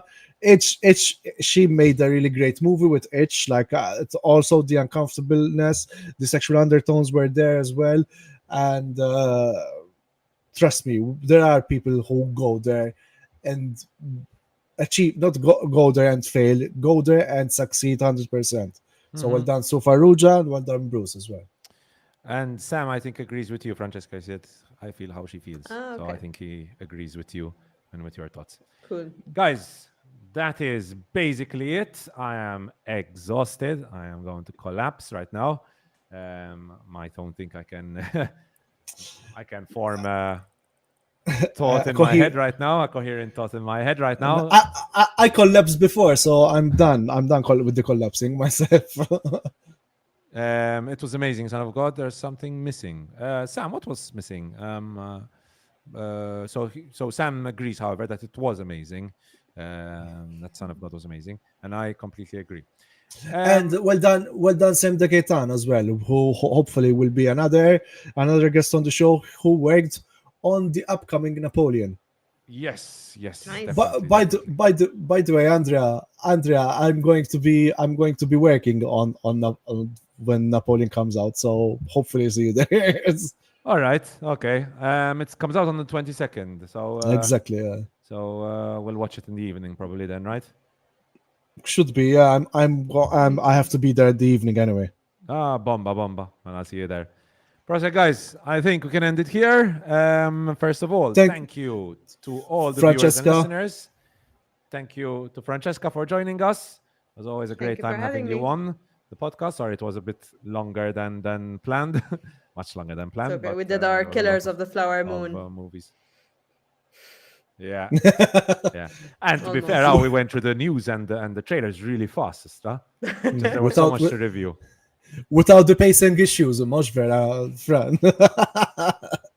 That is for the listeners to decide.